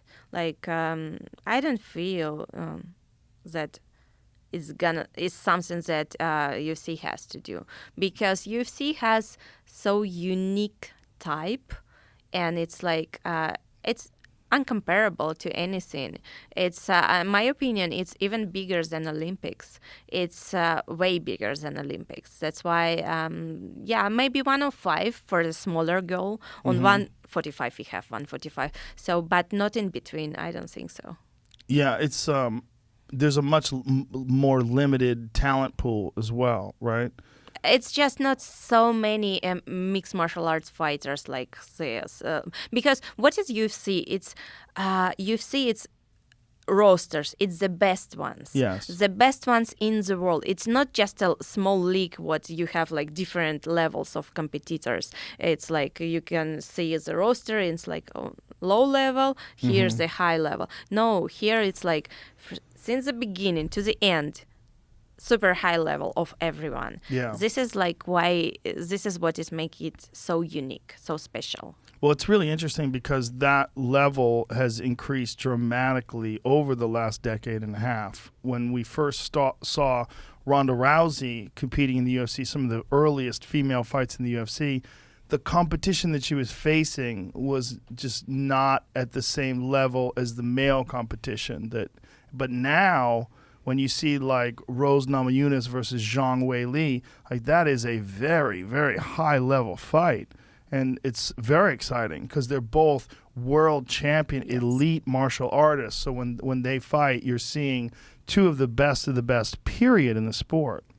It is. And this is saying about how fast and how far mixed martial art developed. And like even if we are comparing like UFC fighters 15, 20 years ago, it's going to be different. Now it's like mixed martial arts, it's complete fight style. It's not a fight between stand-up fighter, boxer, or wrestler. It's two high-level MMA fighters who are like know how to dominate, like so good in boxing, so good kicking, like taekwondo, so good wrestlers and like grapplers. So it's speaking about the how MMA develops through the years, and it's amazing because now we can see there is no difference. Female fighter, male fighter, they are just like performing the best way, and it's amazing. Watch them how they compete. It really is amazing when you think back from when you first started training martial arts as a 5-year-old girl in 1993 to today. The UFC is almost unrecognizable. If you go back and watch any other sport from 1993, say like football or basketball, it looks similar. I mean, you might have better athletes today and better training today, but it looks pretty similar. Today, martial arts has expanded so far above and beyond what it was at in those days. Yes, and this is like a dream for a mixed martial artist to. Every time it was like dream of mine, and it's like to be comfortable in everything, know how to fight in every single like situation, don't have any fear that, okay, if someone will throw me down, what should I do? No, I don't know. This is amazing thing of being mixed martial artist, that you are so complete that you kind of like, you don't have a fear. You just like know how to do in any situation. Do you remember the first high-level female mixed martial arts fight you watched? Do you remember who it was? Oh. Was it Gina Carano? Mm-hmm. Was it like Elite XC? Was it Strike Force? What was it that you saw? Back then, it's people just like more like young generations. They don't understand, they don't have any idea how it was back then. To watch some fights, you have to have this VHS cassette. You have to have not only this like tape, but also the whole equipment to watch that. Yeah. And it's only like special people would have it. And being here, in America, in United States, it's different than being there. It's everything way harder over there. Yeah. It's so much technology here and not yet over there. So it's kind of like was very hard to watch fights. It's only like special people would have this VHS tape. Yeah. So it's kind of like, I would say, first like fights, female fights, for me, if you're speaking about UFC, definitely when I was competing Muay Thai and MMA, I was watching like different fighters from like their countries, and definitely it's like high level from their countries. And I was my first championship that I won, world champion in mixed martial arts. It was South Korea in 2003. It was my first MMA. That was your first MMA fight? Title I won. It was World Championships in South Korea, in Seoul, against Korean fighter, the best on there, like their response. So yeah, but I would say since MMA started female MMA start to develop like through the world like a lot, it was probably Gina Carano and Chris Cyborg. Yeah, that was a big when, one. when it started, and it was like big push for. But definitely with Ronda, it was kind of like the second wave, much powerful, and it's like going beyond the limits, and it was very important for the female martial arts. That was, there was two waves, right? I think you said it perfectly. There's the Gina Carano wave and the Chris Cyborg wave in the early days. And then right after that, Ronda Rousey. And I think Ronda was an even bigger wave because exactly the way she was finishing everybody. She's this beautiful woman who was so skilled and, arm barring everybody. And it was. I think also it take place that it was UFC fights. Right. Because no matter how talented you are, no matter how beautiful you are, if you're fighting in the smaller league, it's gonna stay in the smaller league. So when they first started having fights in the UFC, how exciting was that for you when you saw women fighting in the UFC for the first time? It was the same for me. It's like, I don't know. It's You didn't think like that could be me now? No. I never had this like things. It could be me that, or I will compete there. I just was okay, it's happening. It's opportunity. Definitely, it can be someday. But it was not something like, oh, I have to be there, and I was like do anything to be there. I just every time in my life, I don't like to rush things. I just like do everything for make it happen, to be ready when it happen, but in the same time to not do like some crazy movement towards that one, because it's not right. I think it's completely like not right, because you just losing your style yourself. I just okay, it's happening, it's a good sign, but I continue do my life. I don't know what's it gonna be like through the some years. And for example, I tell you, local fighters born in United States, 5-7 fights, they have chance to be in the UFC. Fighter who was born far has to make like whole this circle around the world, living in South America for 8 years, winning 17 times world titles, and then, only then, being signed for the UFC. Well, that's you. I had a long way. I had Yes. and I'm not complaining.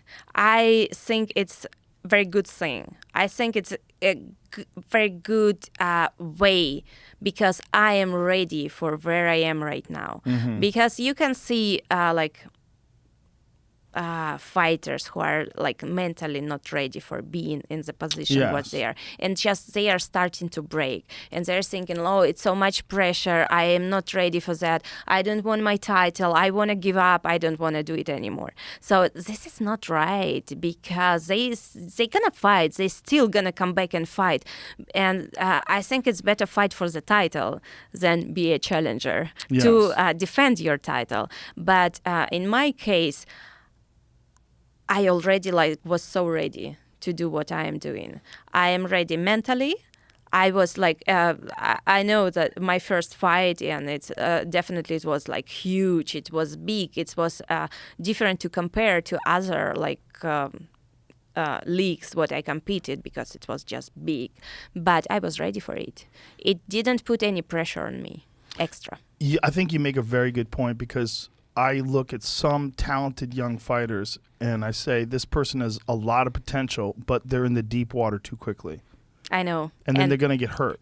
So they'll fight against someone who is far better than them, and they'll get set up and hurt. And I think they might have a better chance at a better career, a better result, if they started out in the smaller leagues and worked their way up. I think that Dana White's Tuesday Night Contender Series is amazing, and I love the fact that these things exist. Even the Ultimate Fighter, I think it's amazing that these things exist.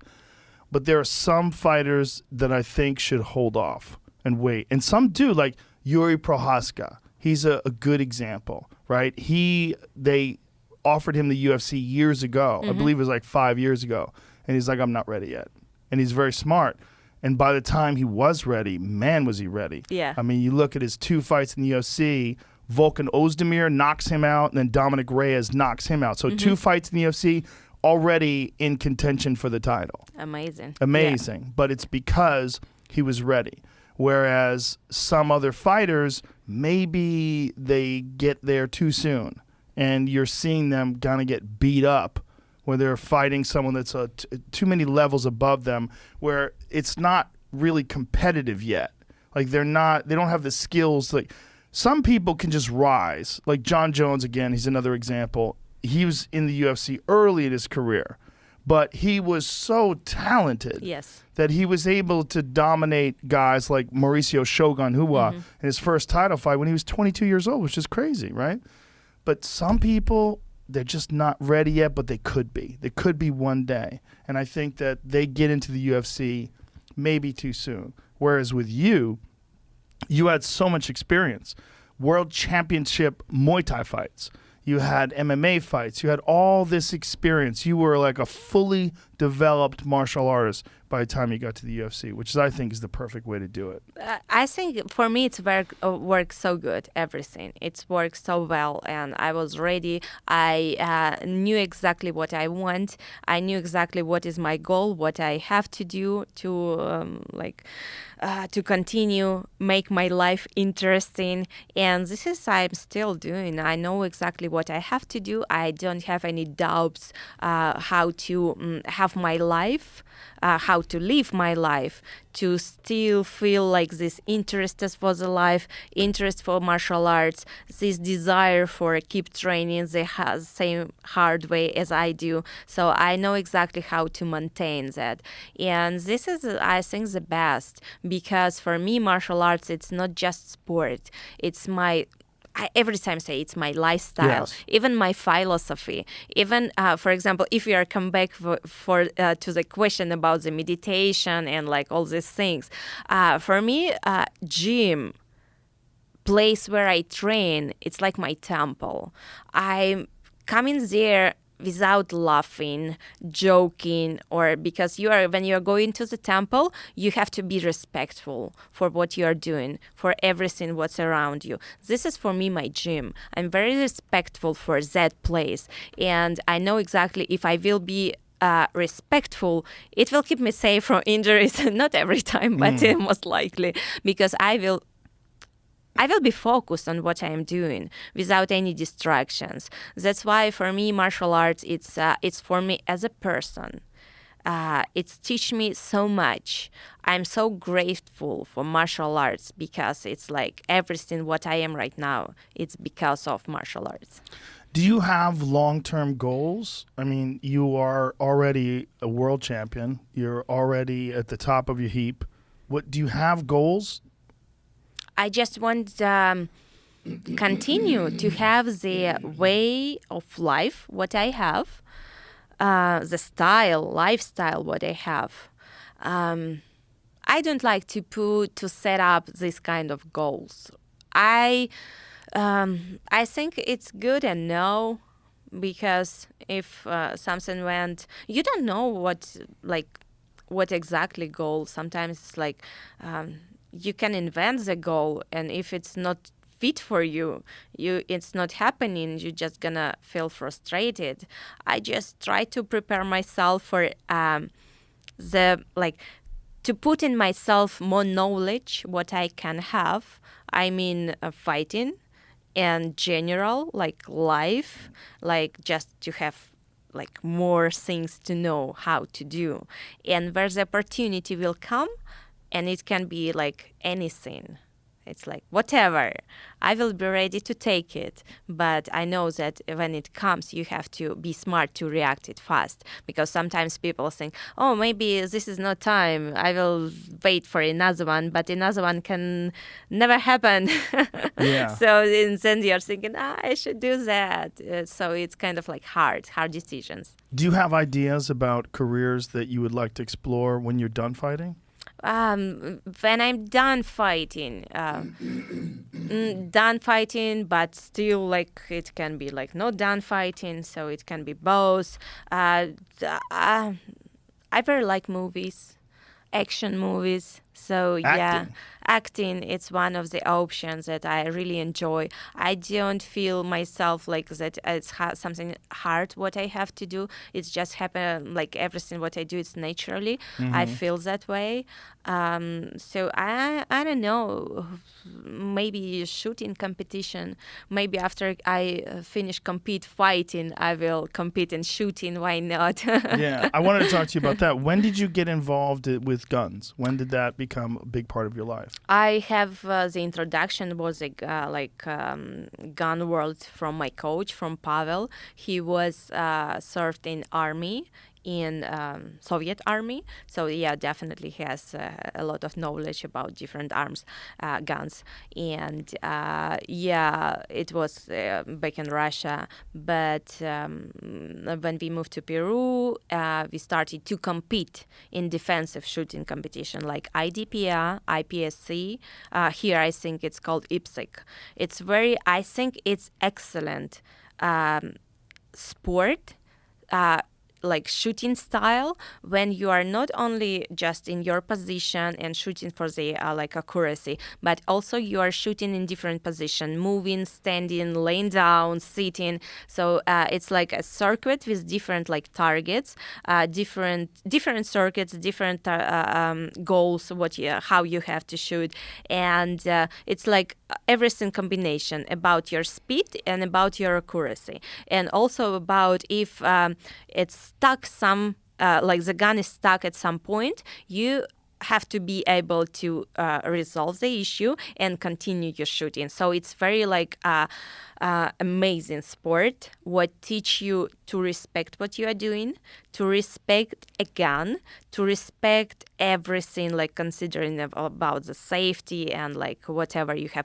but also teach you to not have fear for a gun, but know how to how to use it for the sport. I've talked to people that have shot with you, and they say that you shoot like you fight. Who was that? Someone who had trained with you. I don't even remember the gentleman's name, but he watched you shoot in Texas, and he said, when you see her fight, that's how she shoots. And they said you're very high level.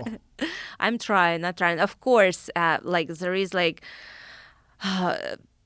so high-level competitors in the shooting because they are spending all their lives do what they're doing, and definitely it's like all these tricks about like everything about how they shoot, and definitely for now I spend more time in martial arts, definitely, but I enjoy so much shooting because gun culture, it's very strong culture, and it's amazing because it's like it's a history, it's a human history. If you are like watching a gun from what was made like back then. I have a rifle, Mosin rifle from 1935. Really? Yes, it's like it was in the Spain War, and it has a lot of history and some Bolt of action? yes. Is it good? Is it accurate?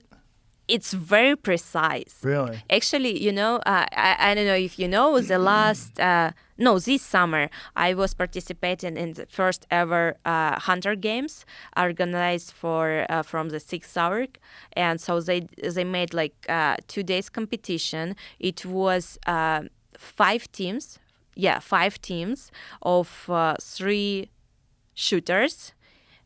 So we was walking the circuit of how many miles? Oh, so it was 8 hours to pass all the like circuit. It was 10 circuits. Like an elevation, it was 9,000 elevation. So it was hard competition, but what I was so for this competition, I was my gun was Cross, the rifle from 6th hour, and it's like the modern rifle with like the scope. Yeah, exactly with the like you see how modern it's like Yeah. so much technology. But what I was preparing for this competition is my Mosin rifle. The bolt action. Yeah, so precise, so good. 1935. Exactly. Iron sights? Yes, it's kind of like nothing comparing to that. Yeah. When did they first develop scopes for rifles? Hard to tell. Yeah. It's I would say maybe World War, something like that. Yeah. But what I was like telling it's about the history, the gun history. It's like human history. People who was like creating that guns, they're like not alive anymore, but we still have the opportunity touch their like creatures and like feel the energy. It's like sculptures what we have in different city. For example, we see some in it, like you read the capture like the history. It was made by this famous artist back like I don't know 100 years ago. The same with the guns. Yes. It's like it's a huge art history. Yes. It's way much deeper than just a gun. I have a friend who collects old guns, and he has flintlock guns. So, like with the flint and the ball and musket. Black powder? Yes, the old school muzzle loader. Oh my God. It's wild. It's like you think that was what people went to war with.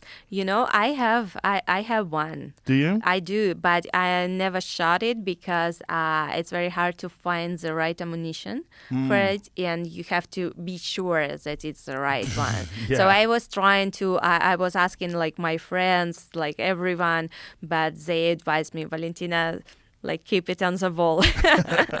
Yeah, it's an antique more than it is anything. Yes. But it's so interesting to think that they used to use flint, an actual piece of stone, to strike against the base, and that's how. It's crazy that's how guns would fire, and they would pull the trigger, and then there was a delay. Boom, and then it would shoot.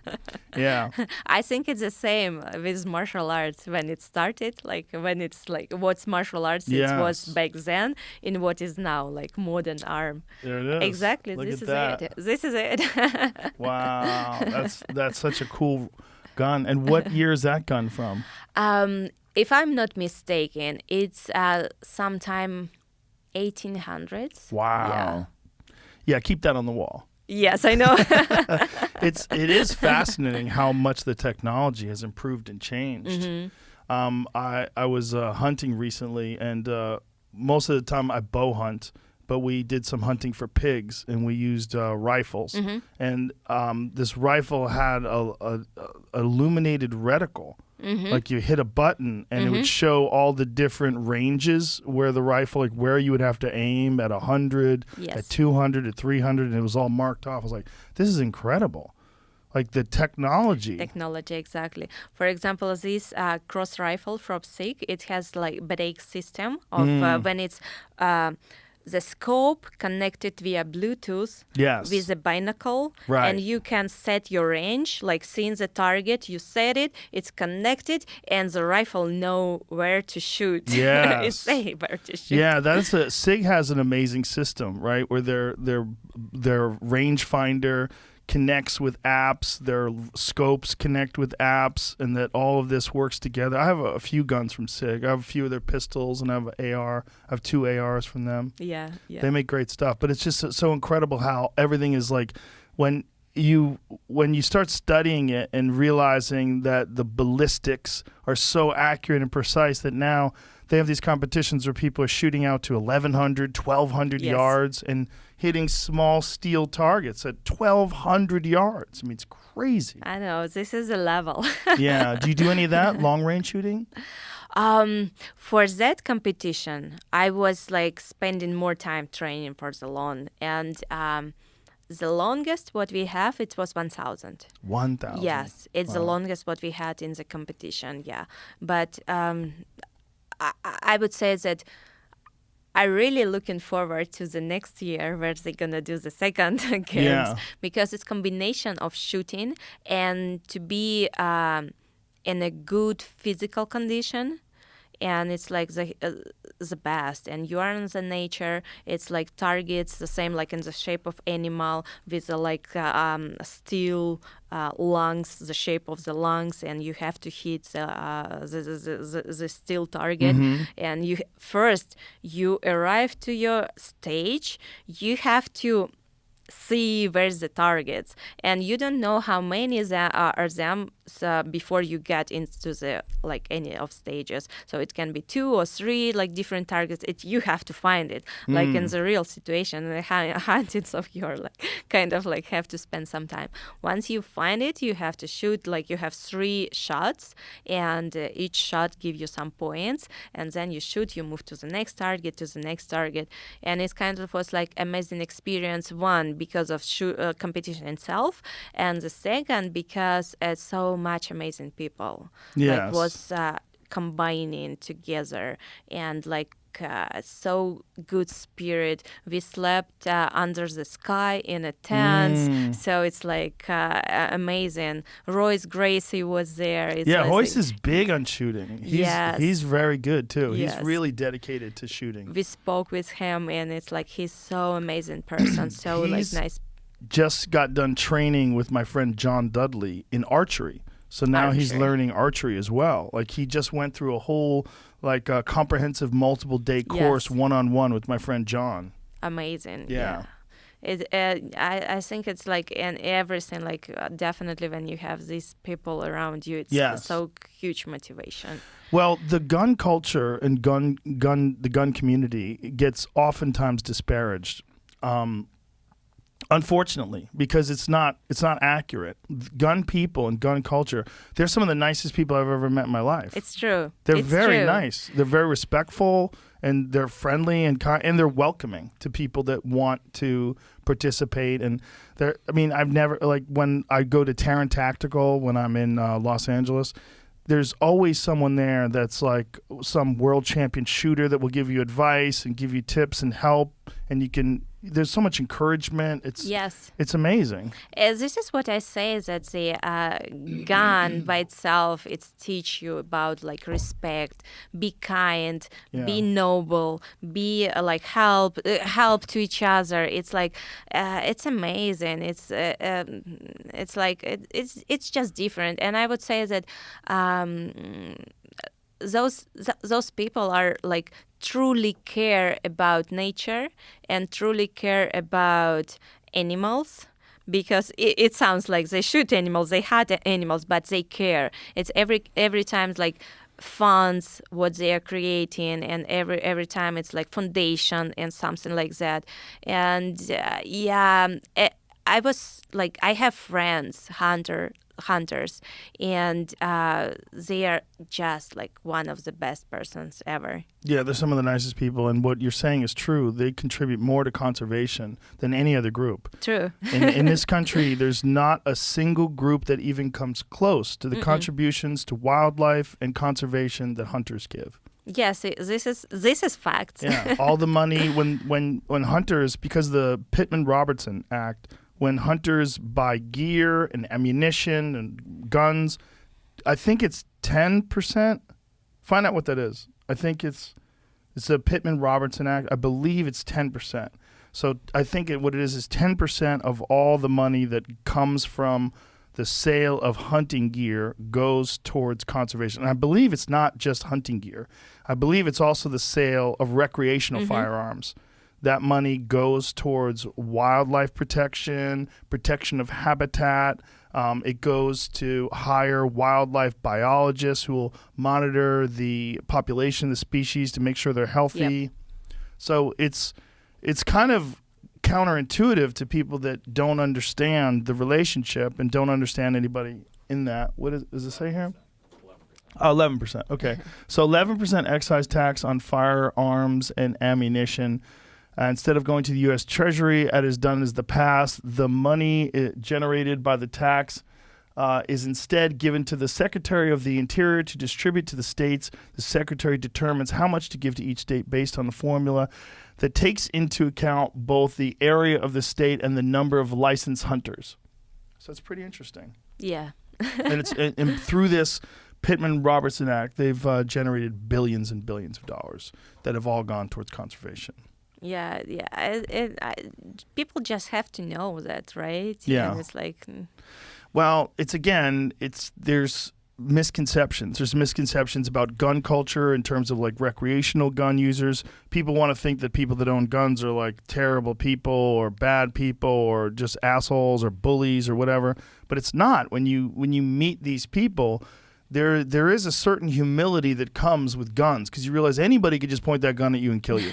Like, that is the ultimate balancing act, right? If you want balance of power, it doesn't matter how big you are. oh no, A 25-pound child who that. can squeeze a trigger can kill you. And it sounds terrible, and you don't want a 25-pound child to have a pistol, but if they had one, they could kill you. This is about like. I think about this education, right? I would love to see more programs starting like in the school, educate like everyone to how to respect the arms, the safety, and Yes. instead of like prohibit like everything. Yeah. Just teach people, explains people, like then they have choice what they like, or they want to do that or they don't. But how they will know the truth if they don't know, and everyone like try to hide Yes. it. Well, I feel that way about martial arts as well. I think that if, there's all these discussions about how to decrease bullying in school. And I think the best option is to teach children how to fight. Teach Exactly. children martial arts, because they won't, first of all, they won't want to bully anybody. It's not skilled martial arts for the most part. Oh, there's some exceptions, but it's not, for the most part, it's not the skilled, trained martial artists that are the bullies. It's people that are insecure and the people that really don't know how to fight. That's why the best advice about bullies is always to stand up to them. But if you just taught them martial arts, they wouldn't want to be bullies. It's again, it seems counterintuitive, but I think that it really is the correct response. The correct strategy is probably to distribute martial arts throughout schools. I think we'd have healthier kids. I think so too, because kids, they have so much energy. They have to spend this energy. And what is the better place to spend it as a gym, right? Right. To spend in doing something like useful for your life, for like whatever, not only self-defense, but in general sports, it's good. And it's kind of like definitely child has to move, has to do a lot of things, has to practice here, there, because they have so much energy. They have to spend it. And it's kind of like the only one thing. Teach them, explain them, and make them experience instead of I don't know if every time there is some fight in the school, right? And instead of do something to prohibit, put them in the class, put gloves on them. They would fight each other like a training class and something like that, and then they will feel good and friends, better friends than fighting on the street or something like that. Because I noticed that, for example, in my trainings, when we do hard sparring with some other training partners, and it's make us better connected to each other, better friends, because we experience the same. Yes, we hit each other. Yes, we hit with the full power, but we have so much respect to each other. We it's just different level, different. Yeah. What do you think about this debate about sparring? Because there are some people, including very high level fighters, that don't spar anymore. They get to a certain point in their career, where, like Max Holloway, for an example, and you could say, there's a lot of debate about this, but where there's no debate is how good Max Holloway looks. So it's to me, it's so perplexing, because I think it's undeniable that there's a certain amount of timing and fluidity that's generated from sparring, but it's also undeniable that sometimes people spar too hard, and that you lose some of your resiliency, and you're taking away some of the future of your career from these hard sparring sessions. So what are your thoughts on hard sparring? Do you think Max saying truth? That he's not sparring? You never know, right? You never know. Yeah, you never know. I don't think he's lying, but he might be. He's tricky. Tricky Max. I know, I think he's telling the truth. I really do. But you know what I feel about sparring? Sparring, it's necessary. If you want to prepare yourself for the fight, you have to feel your opponent.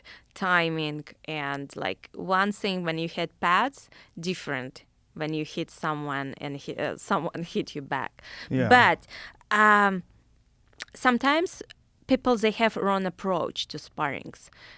Sometimes they want to, mostly young people, not having much experience, they want to show that they're brave, that they are not afraid to receive this hit or something like that. They said, why I have to put helmet? What? I'm professional. I'm a super fighter. I don't put a helmet.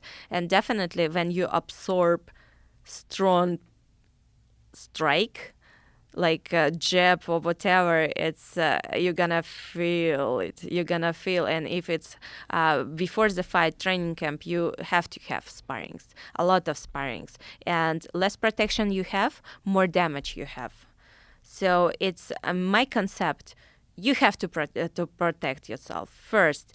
Helmets, shin pads, elbow pads, knee pads, everything. You have to have everything. So it's kind of your people that if they have damage, every day, damage, and no protection, this is what affected them in the fight, because they're coming to the fight already with a lot of but if you are protected, you still can, big gloves, for example, you have, definitely you won't spar with a small gloves with full power. You don't want to do that. But if you have big gloves, helmet, and everything, it's kind of, you have certain type of protection. It's definitely not protecting you a lot, but it helps you to be healthier and stronger with less damage for the fight itself. So when you spar, are you sparring with boxing gloves on? Depends. Usually, if it's most likely, if it's 5-round fight and we need this spar, it's gonna be big gloves. Definitely, it will affect grappling. Definitely, but you have to choose. Yeah. And when you spar, are you sparring full blast, 100% power? Oh yes. Really? Oh yes. So because it's a fight. to get ready for something, and know how it's gonna look, you have to do it in full. Right. It's like, for example, rehearsal for the movie. You can do it like 50%, but you have to have it 100% like few times just to know what you're gonna do. And this Right. is the same. Even, for example, it's not happening here because we got our uniform like right before the fight. But before, when I fight it in Muay Thai in different like competition, it was necessary to have 1 or 2 trainings in the same uniform, the same gear what I would use for my fight in the competition. So you would have training sessions with no shin pads, smaller gloves. No, I want to say I want to say more about shorts or like top or something like Right. that. You have to make sure that it's gonna be comfortable because it's like small detail, but it can bring like, a whole difference. I will not do never full power sparring, no shin guards, small gloves, never before the fight, only for the fight. Yeah, that makes sense. The Thais, when they spar, they spend a lot of times playing. They play spar, where they touch each other. They're tapping because they fight so often that they're prepared for fighting because they're fighting on a regular basis, sometimes once a week or once every 2 weeks. But when they spar very lightly. What are your thoughts on that sort of play sparring? Like if you watch Sanchai, for example, he's one of the best ever. And when he spars, he's very light and it's a lot of movement and playful. It's very different. For example, we have to consider all circumstances. For example, if we're speaking about Thais, what they're doing, they are, for example, fighting each week. They have competition. They even like can do shadow boxing between their competition. It wouldn't affect their performances. Right. Because competition by itself it's give to a lot. And if you compete frequently, definitely you don't have to spend too much time in the training to prepare your body for the fight. You can spend less time because fight it's already gonna put you on next level. Yeah. And definitely I think Sanchai, he has days when he have to spar like in full. He has days when he can do it light, but definitely he spar in full as well. So you think that the play sparring is basically just a result of the fact that they fight so often? Most likely, yeah, because to prepare, like, so you don't have to hurt yourself in training. Yes, it doesn't make any sense to hurt yourself in the fight, then do it again in the training, then again in the fight. No, it's like what's the ultimate goal? To be healthier for your fight. That's why you have to find the way how it's gonna work the best way. The Thais also do a lot of running. I know. Yeah. Do you run when you're in Thailand, when you're training there? No. You don't? No. Really? No. I never run. I just don't like run because, for example, we have a glass. And this is our energy, for example. We can fill it with full of energy or like our training session, it's this time. We can fill it with half of running and half of doing like things what's gonna help for the fight. Or we can fill it like with full time what's gonna help us for the fight. Run is good, but when it's not enough, like your technique or something what would help you in the fight, it's like not make sense. But if you will do like strong training and running like before the training, you come to the training already tired and you don't have this energy to do your main thing, to do what you have to do in the training, to like perform your best in the training for your fight, because you spend your own energy already running. So it's like wasting your energy. This is my thought. The argument against that is that what you're doing in the strength and conditioning is building your reservoir of energy. So you're making it much bigger, because instead of concentrating on the technique, you're only concentrating on the physical performance of your cardiovascular system. You're only concentrating on your VO2 max. You're only concentrating on explosive energy and power. And then in building that, you strengthen the machine that you used to fight with. Yes, but if you do the same with your training partner, it will work double. Because machine, it doesn't respond you. It's like you used to do the certain exercise, the weight what you are doing with the machine. But when you are in the fight, the machine starting to work differently because it's attacking you as well. Right. And you have to now work in differently. This is what I want to tell. You are not focusing on the technique when you are training with a training partner. You are focusing on both your resistance and technique. Right. So it's different. It's harder. Yes, I know it's harder. It's very hard because you have to be perfect in your technique and also have enough resistance, endurance for keep going. Yes. This is what I want to say. But I don't want to force anyone. It's just Right. the way what is work for me. Well, obviously it's working very well for you. So it's interesting. Well, there's other people that had similar strategies. Like George St. Pierre told me he didn't really. I mean, I think he varied. He changed things up at some point in time in his career, and he did have different approaches as time went on. But at one point in time, he said, I don't do any strength and conditioning. He goes, I concentrate on efficiency, and I concentrate on my technique, and I concentrate on fight training. And he had the same philosophy, that time spent doing other things would detract from his ability to improve his efficiency and improve his overall technique. And more, I want to add, like, all injuries, they are coming mostly from training, when you are in the training. And when you are like already so tired to defend something and you just like, okay, whatever, I will fall down, and you fall down bad, right? And this is what is energy come from. So if you are doing like, you spend half of energy of running, then already you don't have this defense level, like protection level against the injuries. Yeah. So it's kind of like another point of view. When you trained in Thailand, did they give you a hard time about not running? No. You know, it's never was something like I was not any time training in Thailand on the regular basis. And since the beginning, it was I have my coach. And he's the one who is like saying what I have to do and what I don't have to do.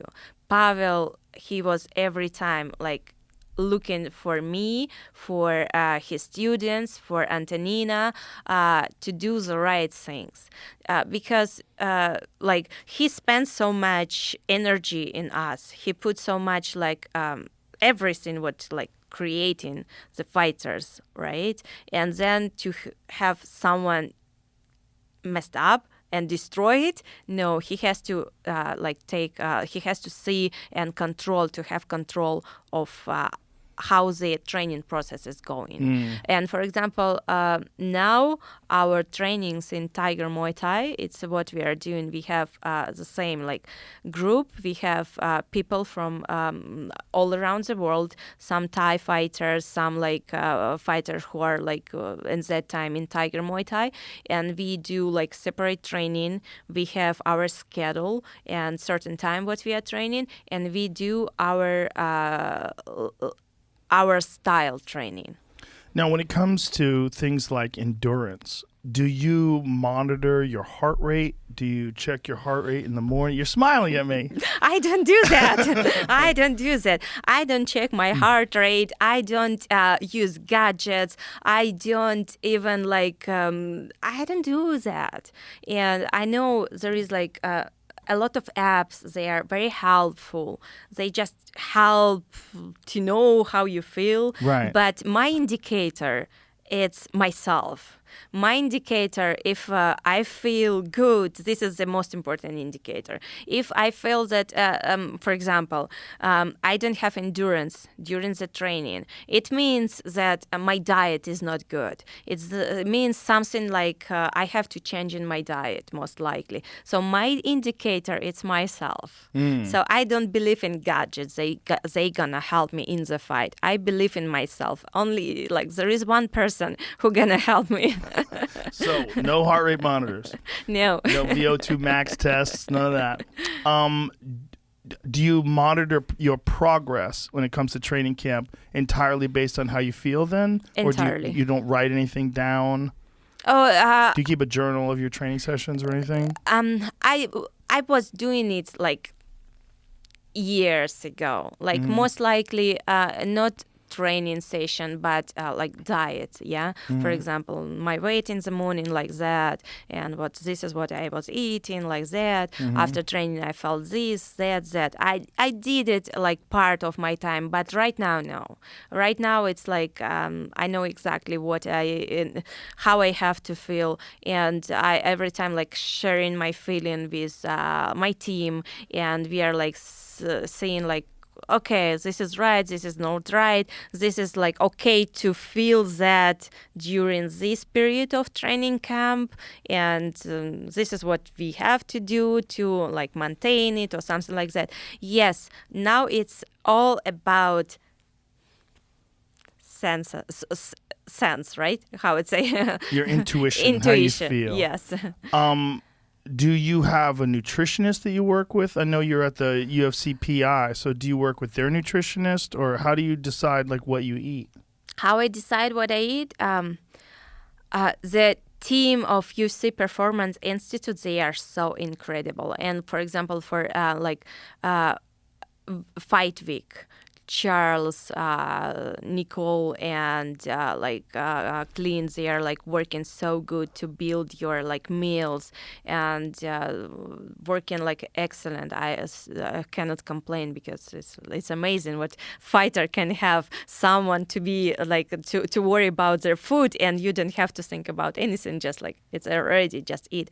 But the rest of the time, I just monitoring my food myself. I know the diet, what is works for me. I know exactly what things I have to eat, how to maintain my weight, or I don't have to eat. But I'm not that like strict on the diet when I out of the fight, out of the competition. I can eat anything, and it's the same, the balance and my intuition. When my body start to feel heavy, and I feel okay, this is too much water in me, I just put sauna suit and go to run. Sauna suit? Yes. Now, do you what is your diet like? If you say you know what works for you, like what is a general For the fight? Yeah, well, no, just like general training, like general, like what is your diet like? What do you eat most? A lot of cakes.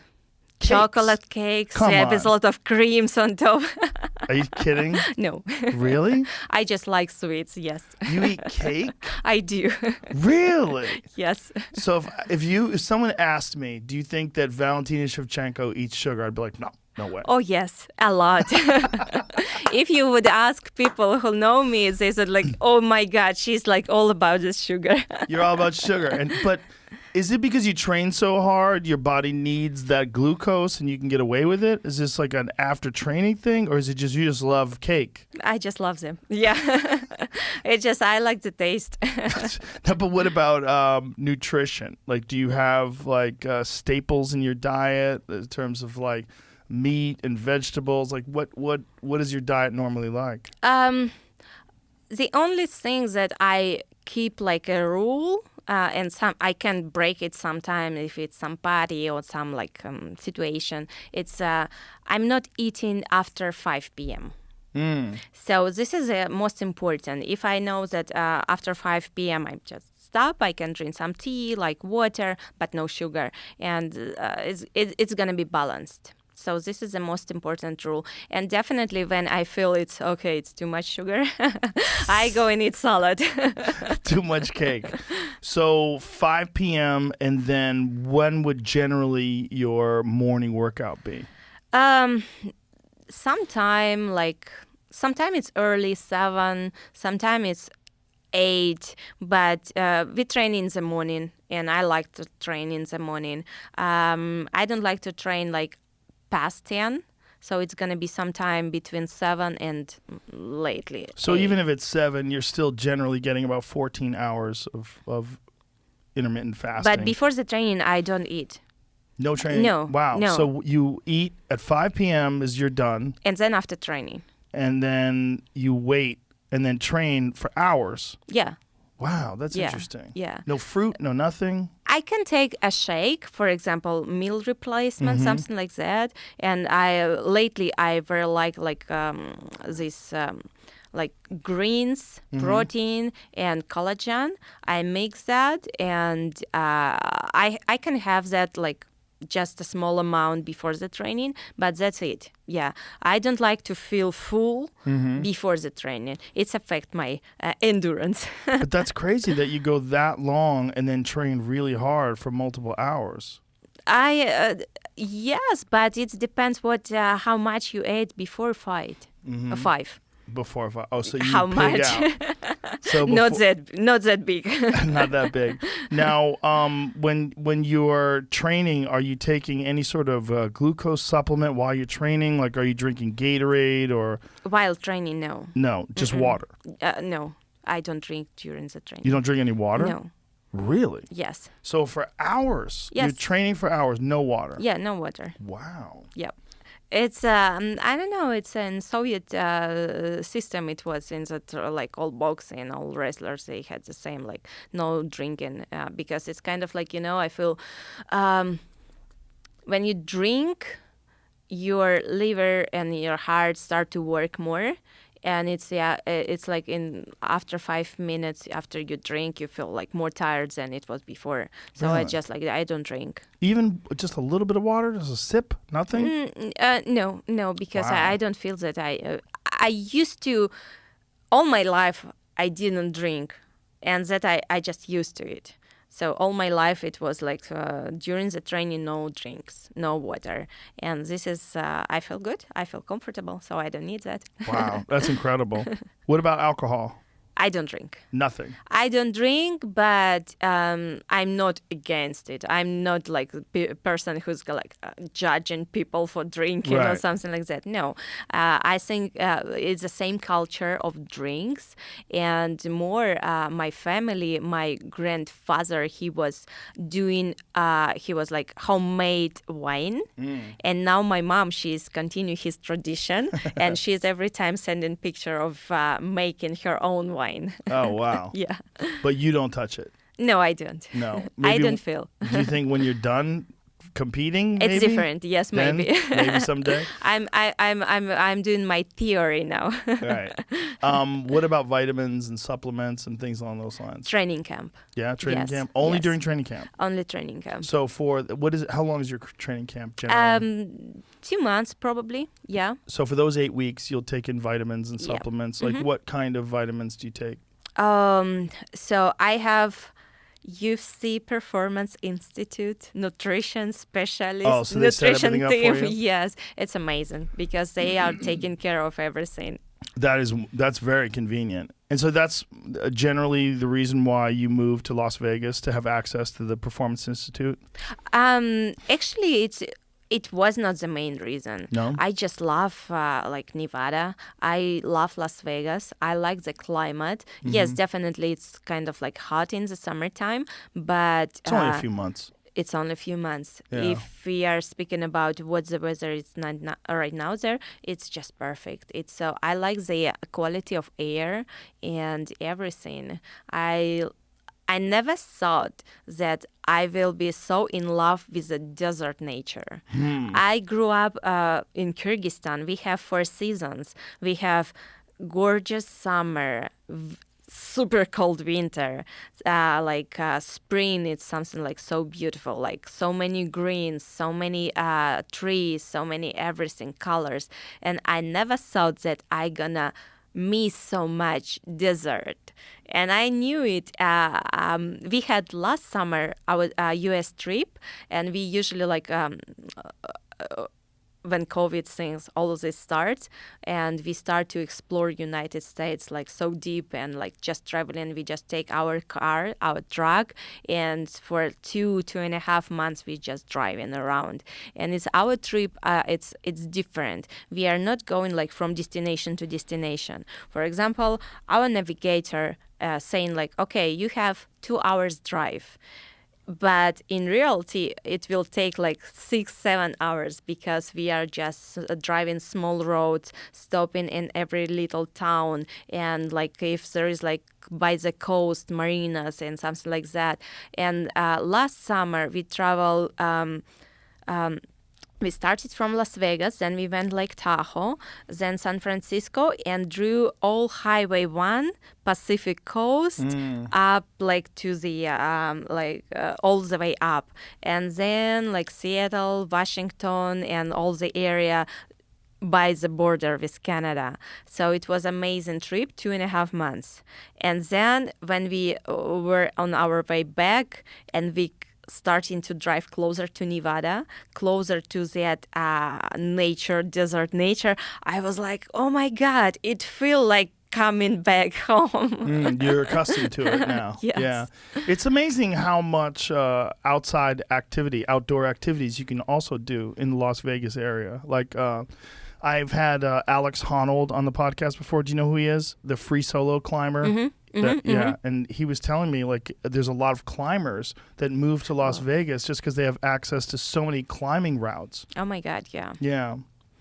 And yeah, it's so many activities like Hiking trails. Shooting. Yeah, a lot of shooting, right? Yeah. Yeah. That's right up your alley. Skydiving. Oh, do you skydive too? I did indoor skydiving. That's a it's lot different. It's different, yeah. But it's better to start with something, right? Yes. Yeah, and also you don't fall as far. I know. Yeah, you're just kind of floating around on And that you have big your fan. protections. Yes. like on the wall. much better.